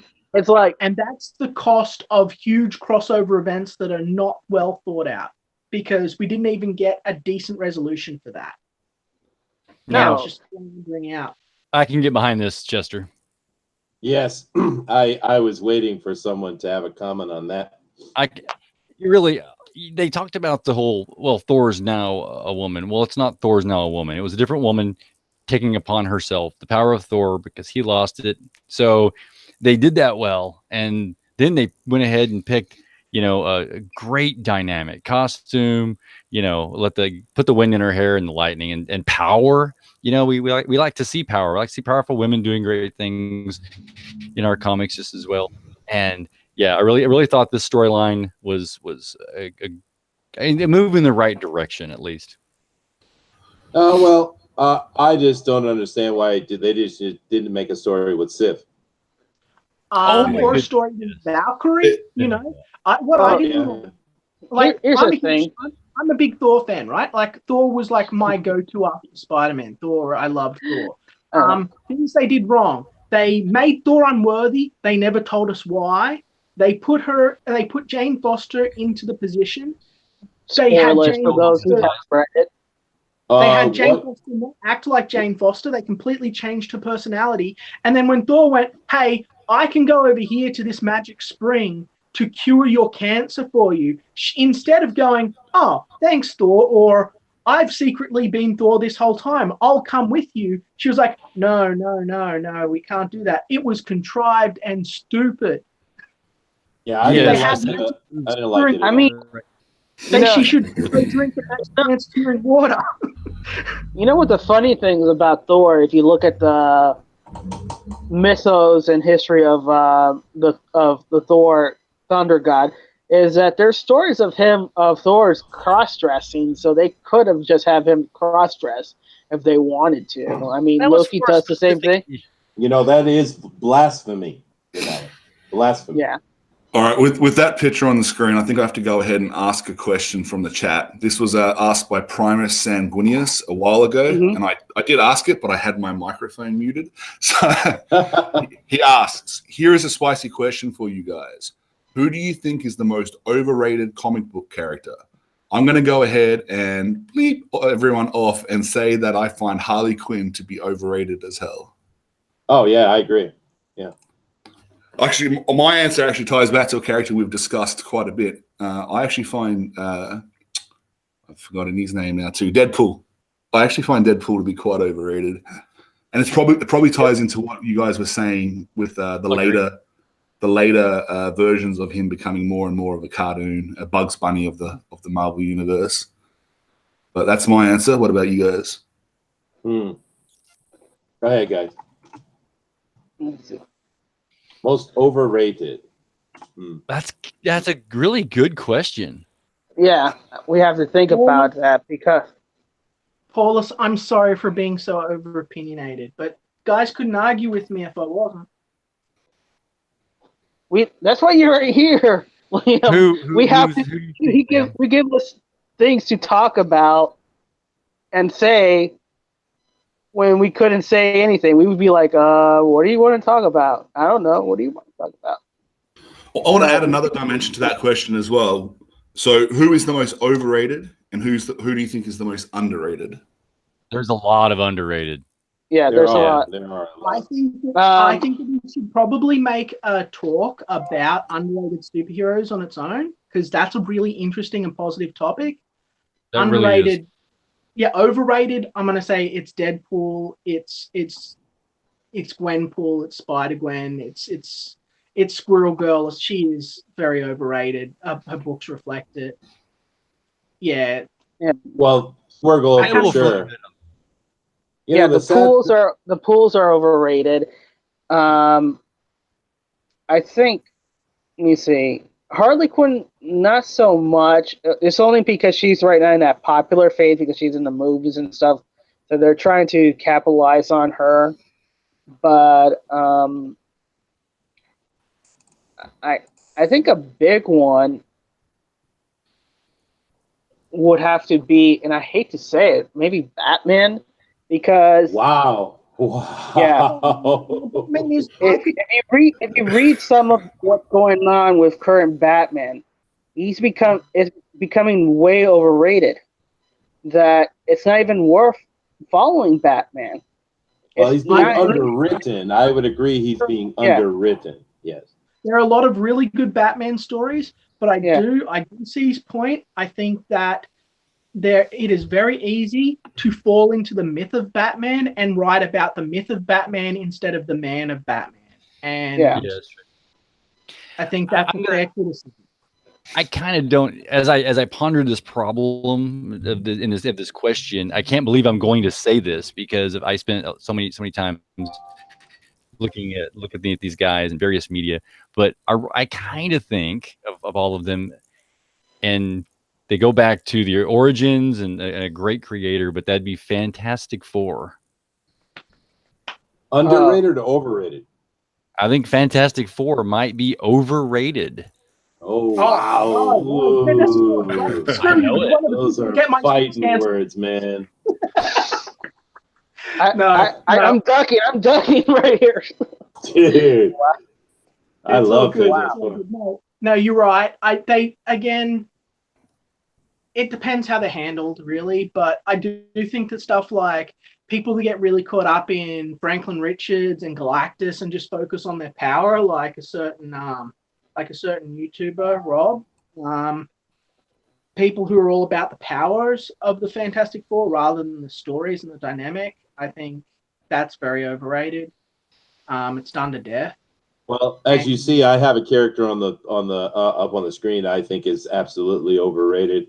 Girl Hawkeye, who's real Hawkeye. She's not girl Hawkeye, but she's Hawkeye. But there's two. She's Hawkeye. It's just such a silly comic. I mean, it was just my goodness, what a dumb idea. Yeah. But Hawkeye's disabled. Hawkeye is deaf. He's another superhero with a disability. Did you guys know?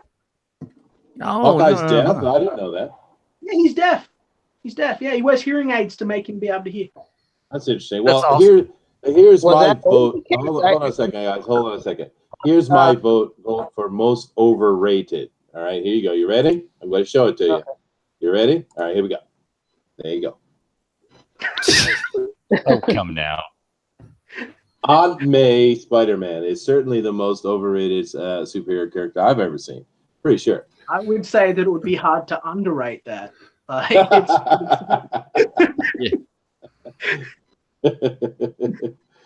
no, actually, I think it's a good question. But I mean, we can sit and hash and hem and haw about it here. But we should probably just create do one of our episodes here in Bugbear's Basement that is about overrated, underrated. So we can underrated prepare, superheroes right? would be a great topic. I'll do a bit of research. So.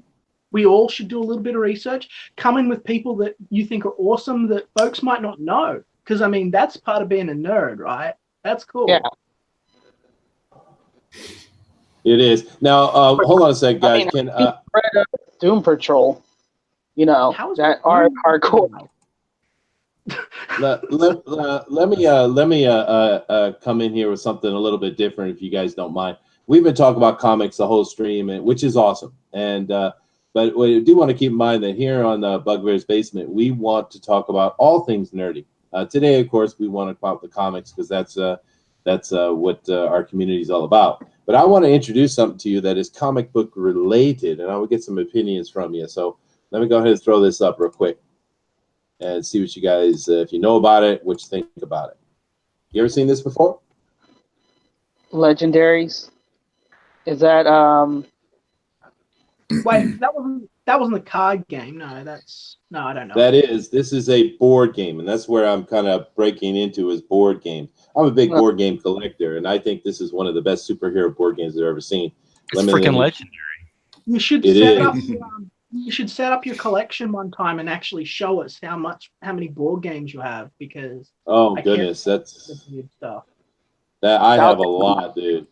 You could make like a little fort and put no girls on it, and you could sort of stand over it to drive away any chance. Oh no, you're already married with kids. Liam. I like the ladies, Liam. I have no problem with the ladies. I married one. Yeah, I wish I could collect. Yeah, that was kind of reminding me of and also have a wonderful love life. Where the no girl club throwing balloons at Sue. Well, who is married here anyway? Who's married? I'm married. I got 2 kids. Yeah, I'm married. You got what 9, 10 kids, Beowulf? No, just 3. They just sound like 9. Oh, okay. All right. How about you? How many kids you got? He have to pay a bunch of people more than he wants to.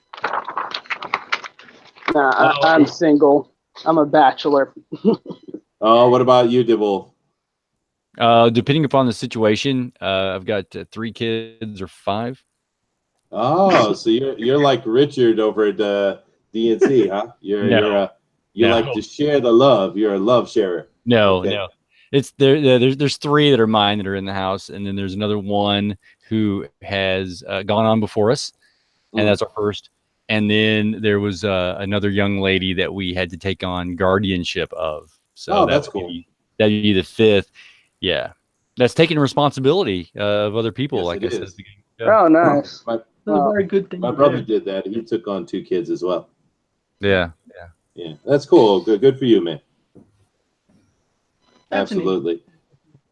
Game. It is interesting, but I do seem to remember, Liam, you were promising us that your battery was going to die and you were going to disappear. What happened? You're so lucky that I'm still here. I mean, my battery says I have no power, so clearly the powers that be want me here to torment and harass. I have been overruled. Yes. But anyway, tell me, what do you guys think about board games in general? This one right here is a great superhero one, but what do you think about board games? Awesome. Yeah, I love them. Great social interaction. They're fun. Yeah, I'm a big role player. But every now and then I like to take a night off and pull out a board game and just I find it's a nice change of pace. How's my so Chester, are you gonna get the Mr. Bean's cards when Mike and his friends release it? Yeah, hey, I think I will, actually. Why not? It looks fun. It's a fun little party game. And, Mike likes to do those kind of card games. He's actually from listening to him. He's tried to do quite a few of them. Mhm. But yeah, I love all those kind of things. Mostly I have board games, but I do have some card games as well. I mean, I guess you could call this a card game. He's got a board, but it is kind of a card game. I'm triggered, Chester. Not all of us have friends to play games with, okay? Some of us just sit in a room and write all day. And even if they had these great games to play, they'd have no one to make silly faces. Liam. Yeah. Triggered is not really a word that we probably want to use here. Seeing as we are deeply offended. You know how we bypass that, Liam? Is we get on the Discord and the person who has the board game, would tell us what we're doing, and we kind of tell them what they're doing, and we would just play the game over the internet, like how we do it. Hey, that reminds me. Has anybody got Gloomhaven? Oh, Gloomhaven. Yeah, that's a great one. I don't have it though. I didn't back it. I know they were selling it for like $120 sale at that moment, but I hear it's pretty good. I have spent some ridiculous money on board games. The most expensive one I ever got was the Mythic Battles one that came out a little while ago, and yeah, my wife wasn't happy. I spent $600. Oh wow! Then I think your pocket's still gonna be empty for the Chaluhu board game, where it has a giant statue of that elder god one, and you're doing. You mean Cthulhu? You mean Cthulhu? Yeah, there you go. Yeah, no, I didn't back that either. That was because I have to pick things that I can play with my wife and my kids, because I don't really have I'm surrounded. I live in Japan, so I'm surrounded by Japanese. So I don't really have. I have to be very careful. Let me spin this back around. I'm gonna turn the tangent back to the highway we were back on, and look at this. So you came up with Legendary, which was a board game / card game, and there's also other things out there. There's the Hero Clicks game. We've got the MCU movies that have been out. Of course, I saw a kid today wearing a Captain America T-shirt, and you have everything from kites to other novels and things going on, where it goes back to comic books. So all these things, comics have influenced so much. They brought forward a bit of hope. Dare I say, propaganda was a lot of it. In the 1940s to the 50s, there was those issues, and there in the, I think, 60s and 70s, it struggled. 80s came around. We get mutants, we get X-Men, the heydays of the 90s, and now something new. Comics have tried to take a step into a brave new world of inclusiveness and diversity, whether it was a good move or not. And I'm trying to spin that really good. And now we have something else happening, right? Haven't you read the book Brave New World? Oh yeah, oh my goodness. So yeah, Brave New World. Oh yeah. So it's kind of funny that you said that, because it kind of is like, it's kind of happening in Brave New World. So comics really affect, it's a nerd show talking. Anyway, we're nerds talking about comics, but these things are all throughout culture, and we owe a lot to comics. And I'm glad we started our show with it. Sure. Yeah, I agree. I mean, I think it's been said before by numerous people, but comics is our modern mythos, our modern. Don't hurt yourself. Modern. Well, they've been martyring. We love you, Janelle. We gotta help you out, man. We gotta help you out. Yeah, kind of late, but there are storytelling. There are myths. Before, there used to be storyteller telling about the Greek heroes and gods among men. And this is our modern myth making, where we tell us about our values, what we look into things, what we should aspire to, and what is good and what's bad, and all that stuff.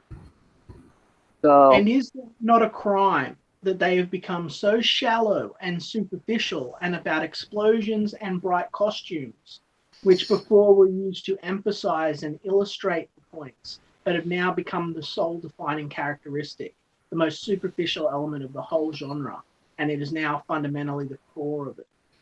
Wow, damn, yeah.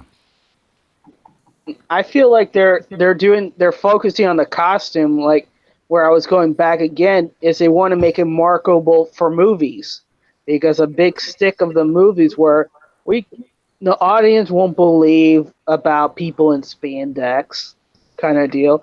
And I'm like, look at Christopher Reeve when he dressed up in that Superman costume. Did you believe? MCU some credit there, because when being a veteran, and I was a chaplain assistant, and at my last tour duty, and we were trained to deal with this big thing called PTSD, right? And so that's a serious issue. And when they showed Iron Man in Iron Man 3, we had Tony Stark, and he's experiencing PTSD, and there's the young boy talking to him and asking him about the hole in the sky, and Tony Stark freaks out. I've never seen that in that genre presented, except for the movie Hurt Locker. Oh, wow. An actual war type movie. Now here's a mainstream movie showing you PTSD effects. I really give them credit for that. Yeah, that was a stretch, but here's the thing, Todd.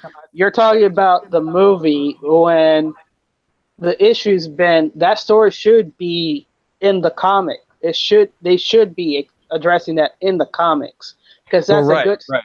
Oh, I see what you're going with. I see where you're going with that. We're talking about the flashy lights and spandex, and somewhere I caught a special effect comment in there. You're right. See, it's somehow there's this guy with this this name Kevin Feige, and he's actually doing something that you want to be reading, and there should be more of that going on. And exactly. So, good point.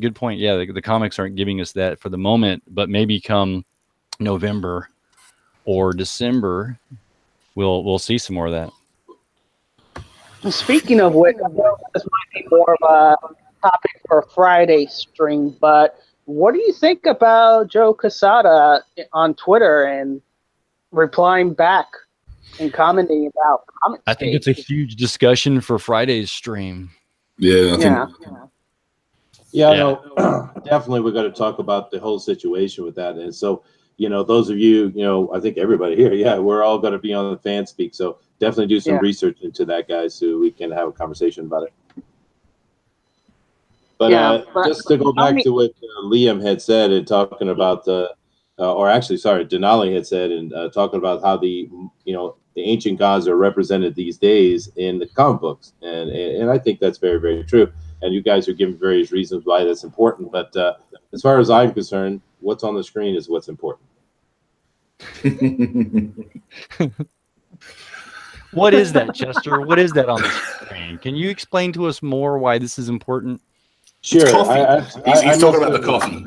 Yes, the coffee is a very important point. And but here we have, ladies and gentlemen, Mary Jane Watson. I think that's what she's called.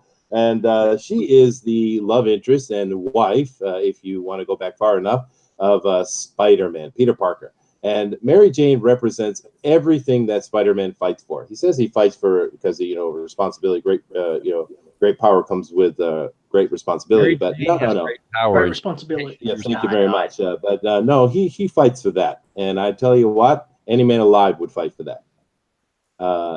And I think the reason I put that up there, I mean, I'm joking around a little bit, but I put it up there for a reason, because this is what a character in a comic book, a female character in a comic book, who is supposed to be attractive. They're not all attractive. They're not all supposed to be attractive. But ones that are supposed to be attractive, why can't we draw them this way anymore? Because we can't. You can't find this in the comics anymore. Yeah, you're right. And another thing too is comics is an art form. That's what we've been hearing. If you pay attention to Comicsgate and what these guys are doing, they're drawing art. They're called artists. Comics has that art form. If I wanted a good story I would read a book. If I wanted a good story with art, I want to read a comic, and it has its own medium that is exciting to read, exciting to look at in the form of, we just saw, Here's the thing about artists. Even though their passion is to draw, they need people to buy their art to continue that passion, or else they're looking to have a job that they don't like. They can still draw on their off time, but if they're not producing art or product or whatever that the patrons or the consumer, the customer wants, then they're not going to be positively financially reinforced to continue with that art. I mean, it's kind of simple logic there. So it's kind of funny about that. And I guess will probably fall into another fan speak topic, because I know there was a conversation in a live stream a couple back before. What does it constitute being a patron of the art? Does it constitute just buying the art directly from the artist? Does it constitute buying prints? What is your definition of that word? I think a a patron of the arts. What is it you're asking? I mean, are we just customers? Because that's what the artist from the other side is telling us, that if you don't like it, don't buy it. But I mean, are we not patrons of the art when we're saying, look, you're not producing what we want to see from you? Does that say, is that yes? What are they right saying that, or are we right saying what we're saying? Where do we stand from that? As you can see on the screen here, I have a beautiful piece of work from Mr. Alex Ross, who's just one of the most amazing artists. So I would say we absolutely are patrons of the art. Comic books are an art form. Art is what tells the story. And it always makes me, it's always interesting to me that the writer always seems to get the top bill over the artist. But in comic books, it is the art that drives the story, and the writing just adds detail. So I think we're definitely patrons of the art, and there is no conversation to be had here. Anytime you have a company come out and say, if you don't like it, don't buy it. Well, this comes under the category of get woke, go broke. I mean, it's very, very simple thing, guys. I mean, you should be making products for the customer, but the problem we have here is, you see, the free market usually will control those kind of things, right? I mean, that's what the free market does. But you have a company like Marvel, and they are beyond the free market, because obviously either Disney doesn't care what they're doing, or Disney is happy with the message they're sending, because they're losing money like crazy. They're not profitable, but they don't care. Yeah, no, they do care, because they have to answer to the shareholders, which is coming up either this September, end of this month, because this is the end of their fiscal year, where they have to report to the shareholder why their profits are not as high for those companies, for everything under Disney.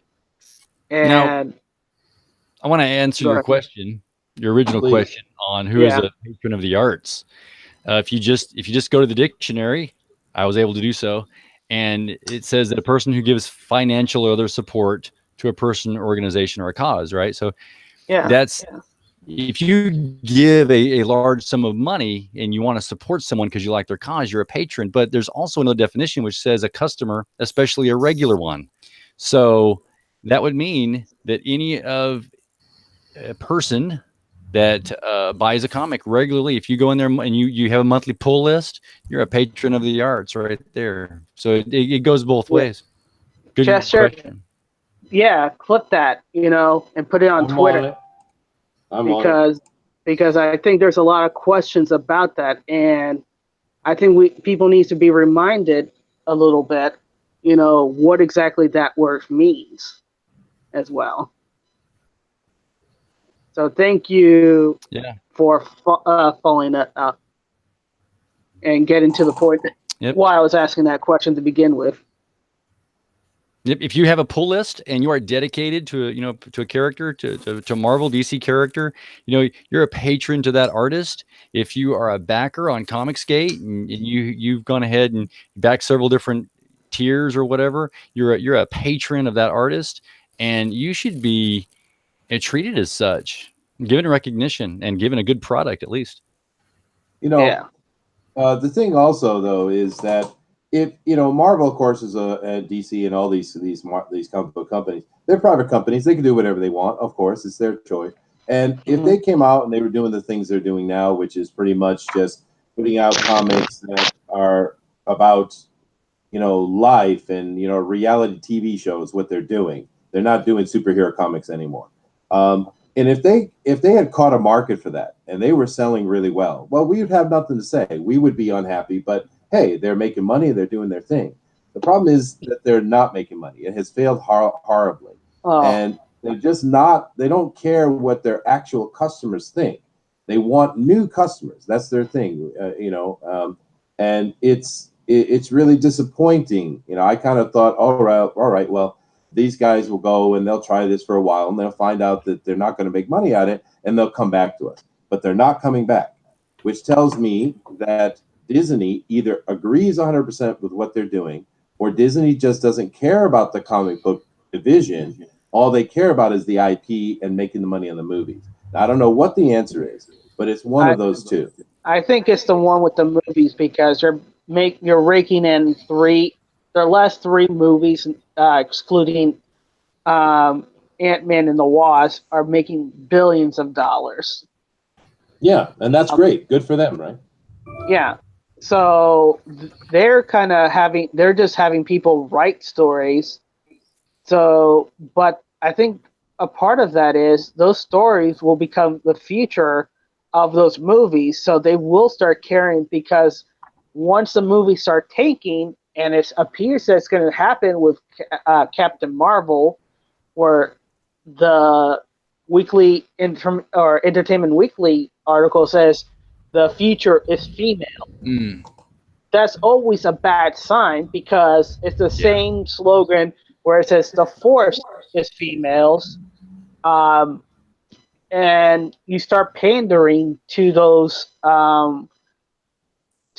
to the POCs, to the minorities, to everybody who isn't white, saying, "Hey guys, we got this people who are shallow because this is what we think of what you are." You reinforce those stereotypes, which is very, very deplorable. I hate to say that. to say that you make us feel like second-rate citizens when you do that, because that's what you're reinforcing with your forced diversity, so to speak. Well, I think since you brought up the new Captain Marvel movie, which, by the way, Captain Marvel's always been one of my favorite female superheroes, not Wonder Woman. Me too. I gotta say that. But the thing about that is that they misunderstand, or maybe they don't misunderstand. Maybe they're just being dense on purpose there. But I don't have any problem with female characters. You make all the female characters you want. Just do them well is all I care about. But that's not the point. That's not what they're selling. They're selling that this is here because it must be here, because men are so horrible and we have to replace what they do because what they do is wrong. That's the problem with it. If they came out with a Captain Marvel movie and this Brie Larson lady, she keeps making ridiculous statements, which I don't know why Kevin Feige is not shutting her up. This movie would be fine. I mean, I trust Kevin Feige. We've had great movies, but she keeps spouting off. Yeah. I disagree. I don't think this movie's going to be good, and the reason I don't is because I think we're seeing the infiltration of those social justice warriors and political ideologies coming into the movies now. I think the storytelling's going to take a back seat to politics. You think the new phase, whatever we're in, phase 4, phase 5 of Marvel, is going to turn into the way Star Wars has gone? Yep, definitely. Yeah. And it's got nothing to do with having female characters. It's got nothing to do with that. I mean, there is a Black way. Willow. I like. Yeah, you know. absolutely. Yeah, definitely. I mean, they could have brought in Captain Marvel and made her a strong, courageous character who's a female, and it would have been nothing wrong with that. It would have been awesome. Yeah.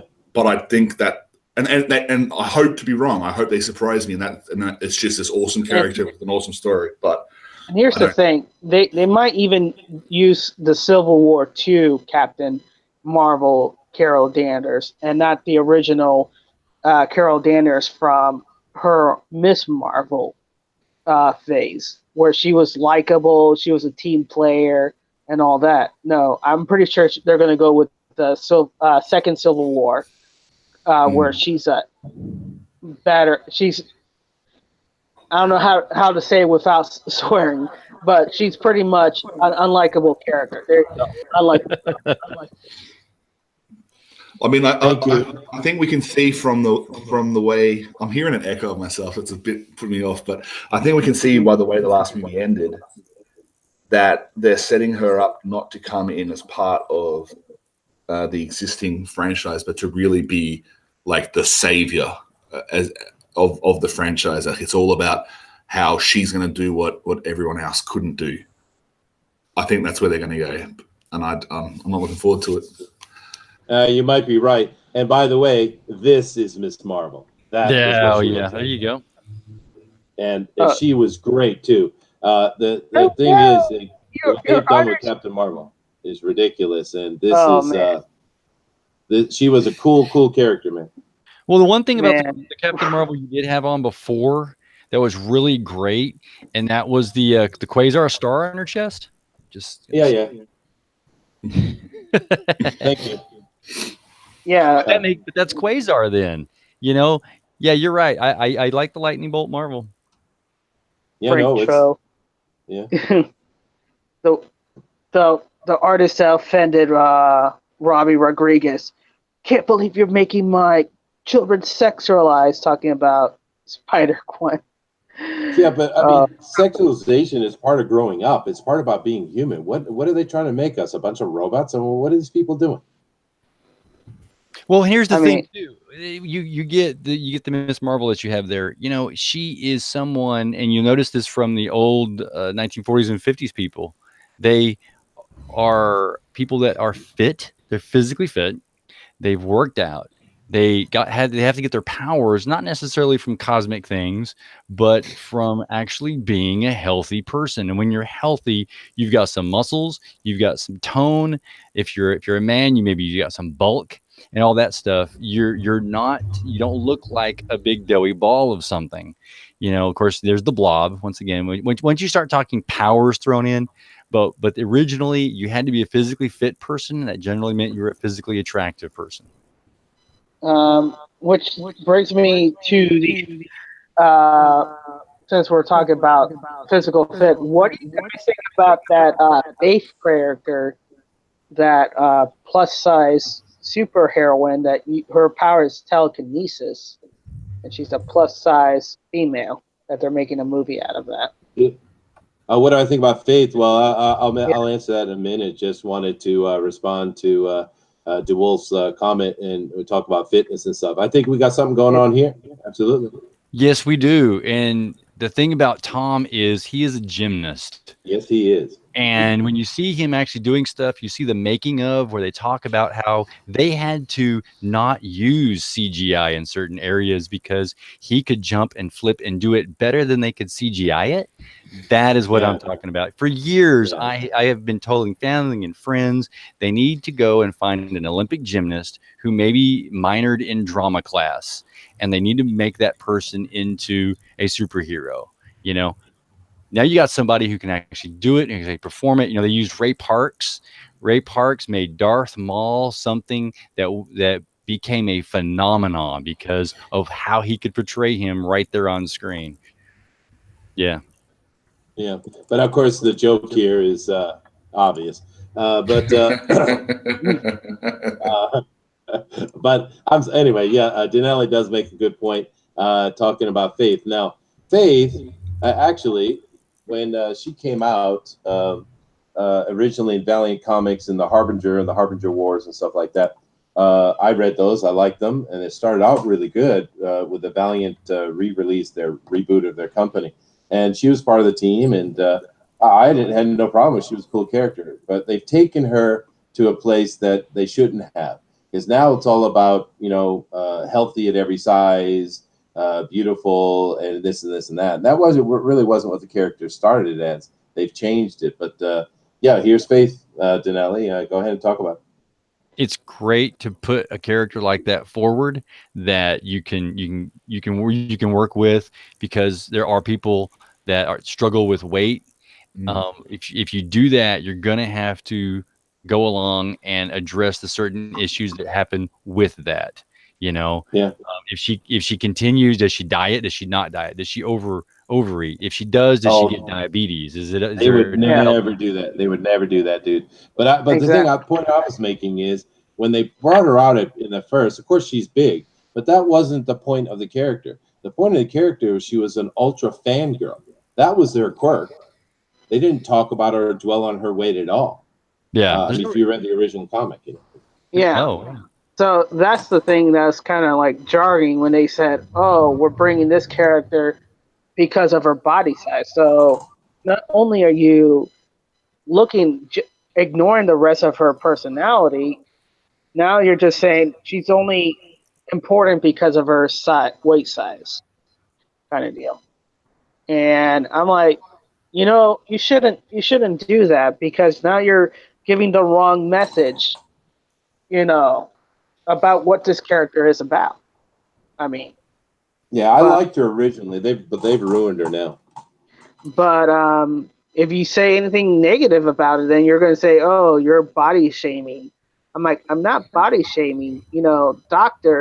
Physician says you have to have if you want a life without medication, and in my profession, which I work with older people who's overweight, they're on a ton of pills, and they tell me, enjoy your youth, keep your body healthy, or else you're going to be on taking 20 pills, be on oxygen 24/7 kind of deal. You're going to have. There was a character in the Great Lakes Avengers, talking about underrated people. In the Great Lakes Avengers, there was a large woman, and she was accepted by the whole rest of the team. She had her job to do, and she did it well. Yeah. How great would it be to have a character who was overweight, who children all around the world who were also overweight could look up to, but this character didn't embrace being overweight and celebrate it. They overcame it. They did great despite it. They persevered in spite of being overweight, and they tackled it and they overcame it. And they could be an inspiration. Yeah, I mean, that would be a good story right there. You would tackle the issue. Why is this character overweight? Is it psychological? Is it genetics? What is it that's causing you overweight? How is this character going to overcome this overweightness? What does he face? What does he or she faces? With that perception. How is their self-esteem gonna maintain? And like Beowulf said, overcoming the challenges, kind of like Quasar, where they have the power, but because they have this lack of self-image, they have to overcome that to progress on it. Yeah, because there's two great storylines that you can tackle, or two themes. One is overcoming the weight itself and getting healthy, and another one is overcoming the other challenges in life despite being big. And the stigma, the social stigma. Yeah, I mean, and that's two different things, and so much story potential there, and character development there that so many kids could relate to. Some of the best comic book characters that we have are ones that are overcoming some internal difficulties or external ones. That's what makes great storytelling. Yep, we've mentioned a lot of them earlier. Yeah. I mean, if I wanted to create a comic book character, I would create American Soma, where they're genetically disposed because their body holds a lot of fat, and the food that they eat is so high in calories that their body retains it all, and they die at an early age because of obesities and heart failure. So that would be a great challenge for a character kind of like that, saying, I only have a limited life. If I am unable to lower my weight, I am going to die young. I mean, there's a story right there, and overcoming it. Or Liam is or where your down in the power is chat, in your and, cell phone. He was asking me to. He was talking about Warbird, so I thought I'd give him a shout out. Here All you right, go. Warbird, rock on. Yeah, but yeah, no, I mean these things are all part of the storytelling of comic books. But the problem is that, and I think what we're kind of dancing around, not going directly to the point. The problem is that these people that are running the comic book companies now, they're not trying to tell those kind of stories we're talking about. They're trying to say you're bad. This is you're wrong. This is what's right. Sit here and spend your money on our stuff. Let us yell and scream at you, and let us teach you what you don't know. And it's absolutely ridiculous because we know all these things.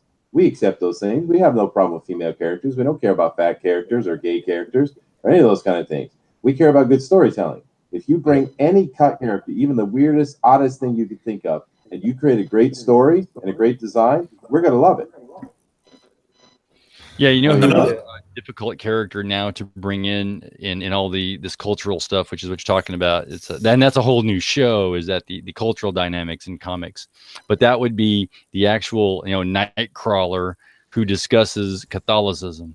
You now see that right there. You want to have an edgy type of a character put out with a comic book. You put somebody who is an espoused dear Catholic, and then he's also looks like a demon. I'm just saying. Yeah, well, that's kind of the shtick, right? Right. But you put out a Christian character? No way.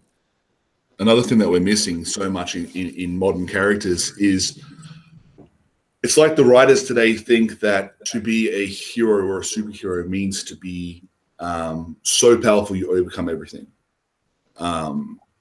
without a challenge. And we're getting all these Gary Stews and these Mary Sues.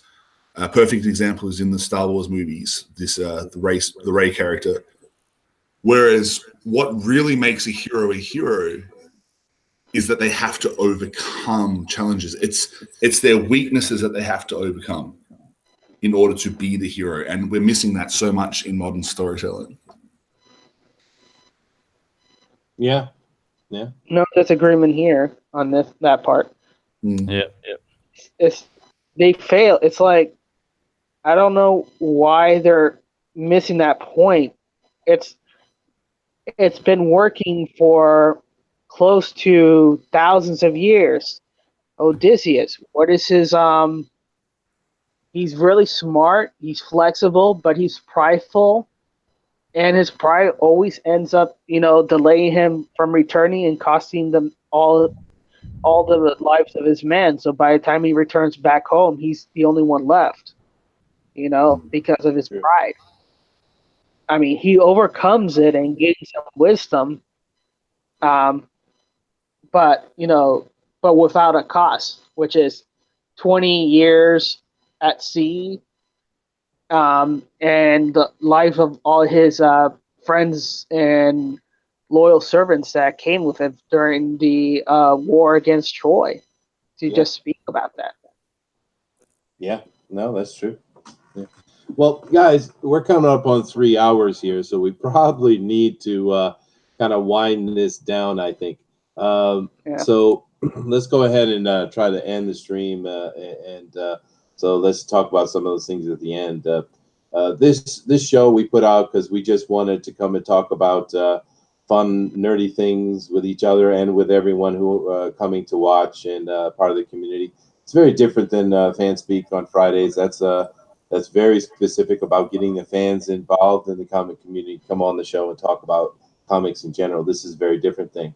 I had a lot of fun, though. I think this was great. We talked about mainly comics tonight, and it was It was really good. But we're going to talk about a lot of other nerdy things, and we're going to try to get some guests from within the nerd culture to come and join us from time to time as well.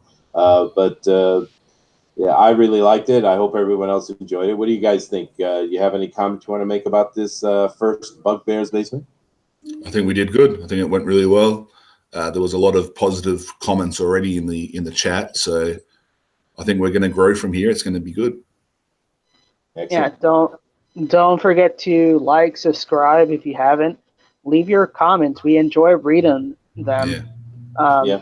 You know, and who knows? Maybe a comment will spark a topic that we'll discuss in future streams as well. So. And share it with all your friends who like comic books, games, video games, movies, anything nerdy. Share it out there. Yeah, and just keep in mind, we're normal people. We're just like you. We're not in the industry. We're not pros of any kind. We're just fans, and I think that's the kind of seems to be the theme of this channels and the shows we do on it. What do you got to say there, DeWolf? Oh, everything else plus any of the audience listens this far up until the end. One little note is be good to each other, respect to each other, go out into the world and be positive despite the negativity that's out there. And this world will be a better place because of us and because of you. Yeah, excellent. And of course, give a shout out to Liam, who was unfortunately his battery ran out, and we lost him from the stream. But we love you, Liam. He's our most favorite ginger. So good to have him with us, man. But all right, guys. Well, thank you very much, everybody. Thanks for tuning in. And we're going to come back every Tuesday at 8 p.m. Eastern Standard Time, every Tuesday. So come on back and check us out. Please use the comments, as Denali had said, and let us know. And we'll certainly base our conversations around things that you guys suggest. But thank you all very much, and good night. Aloha. Aloha.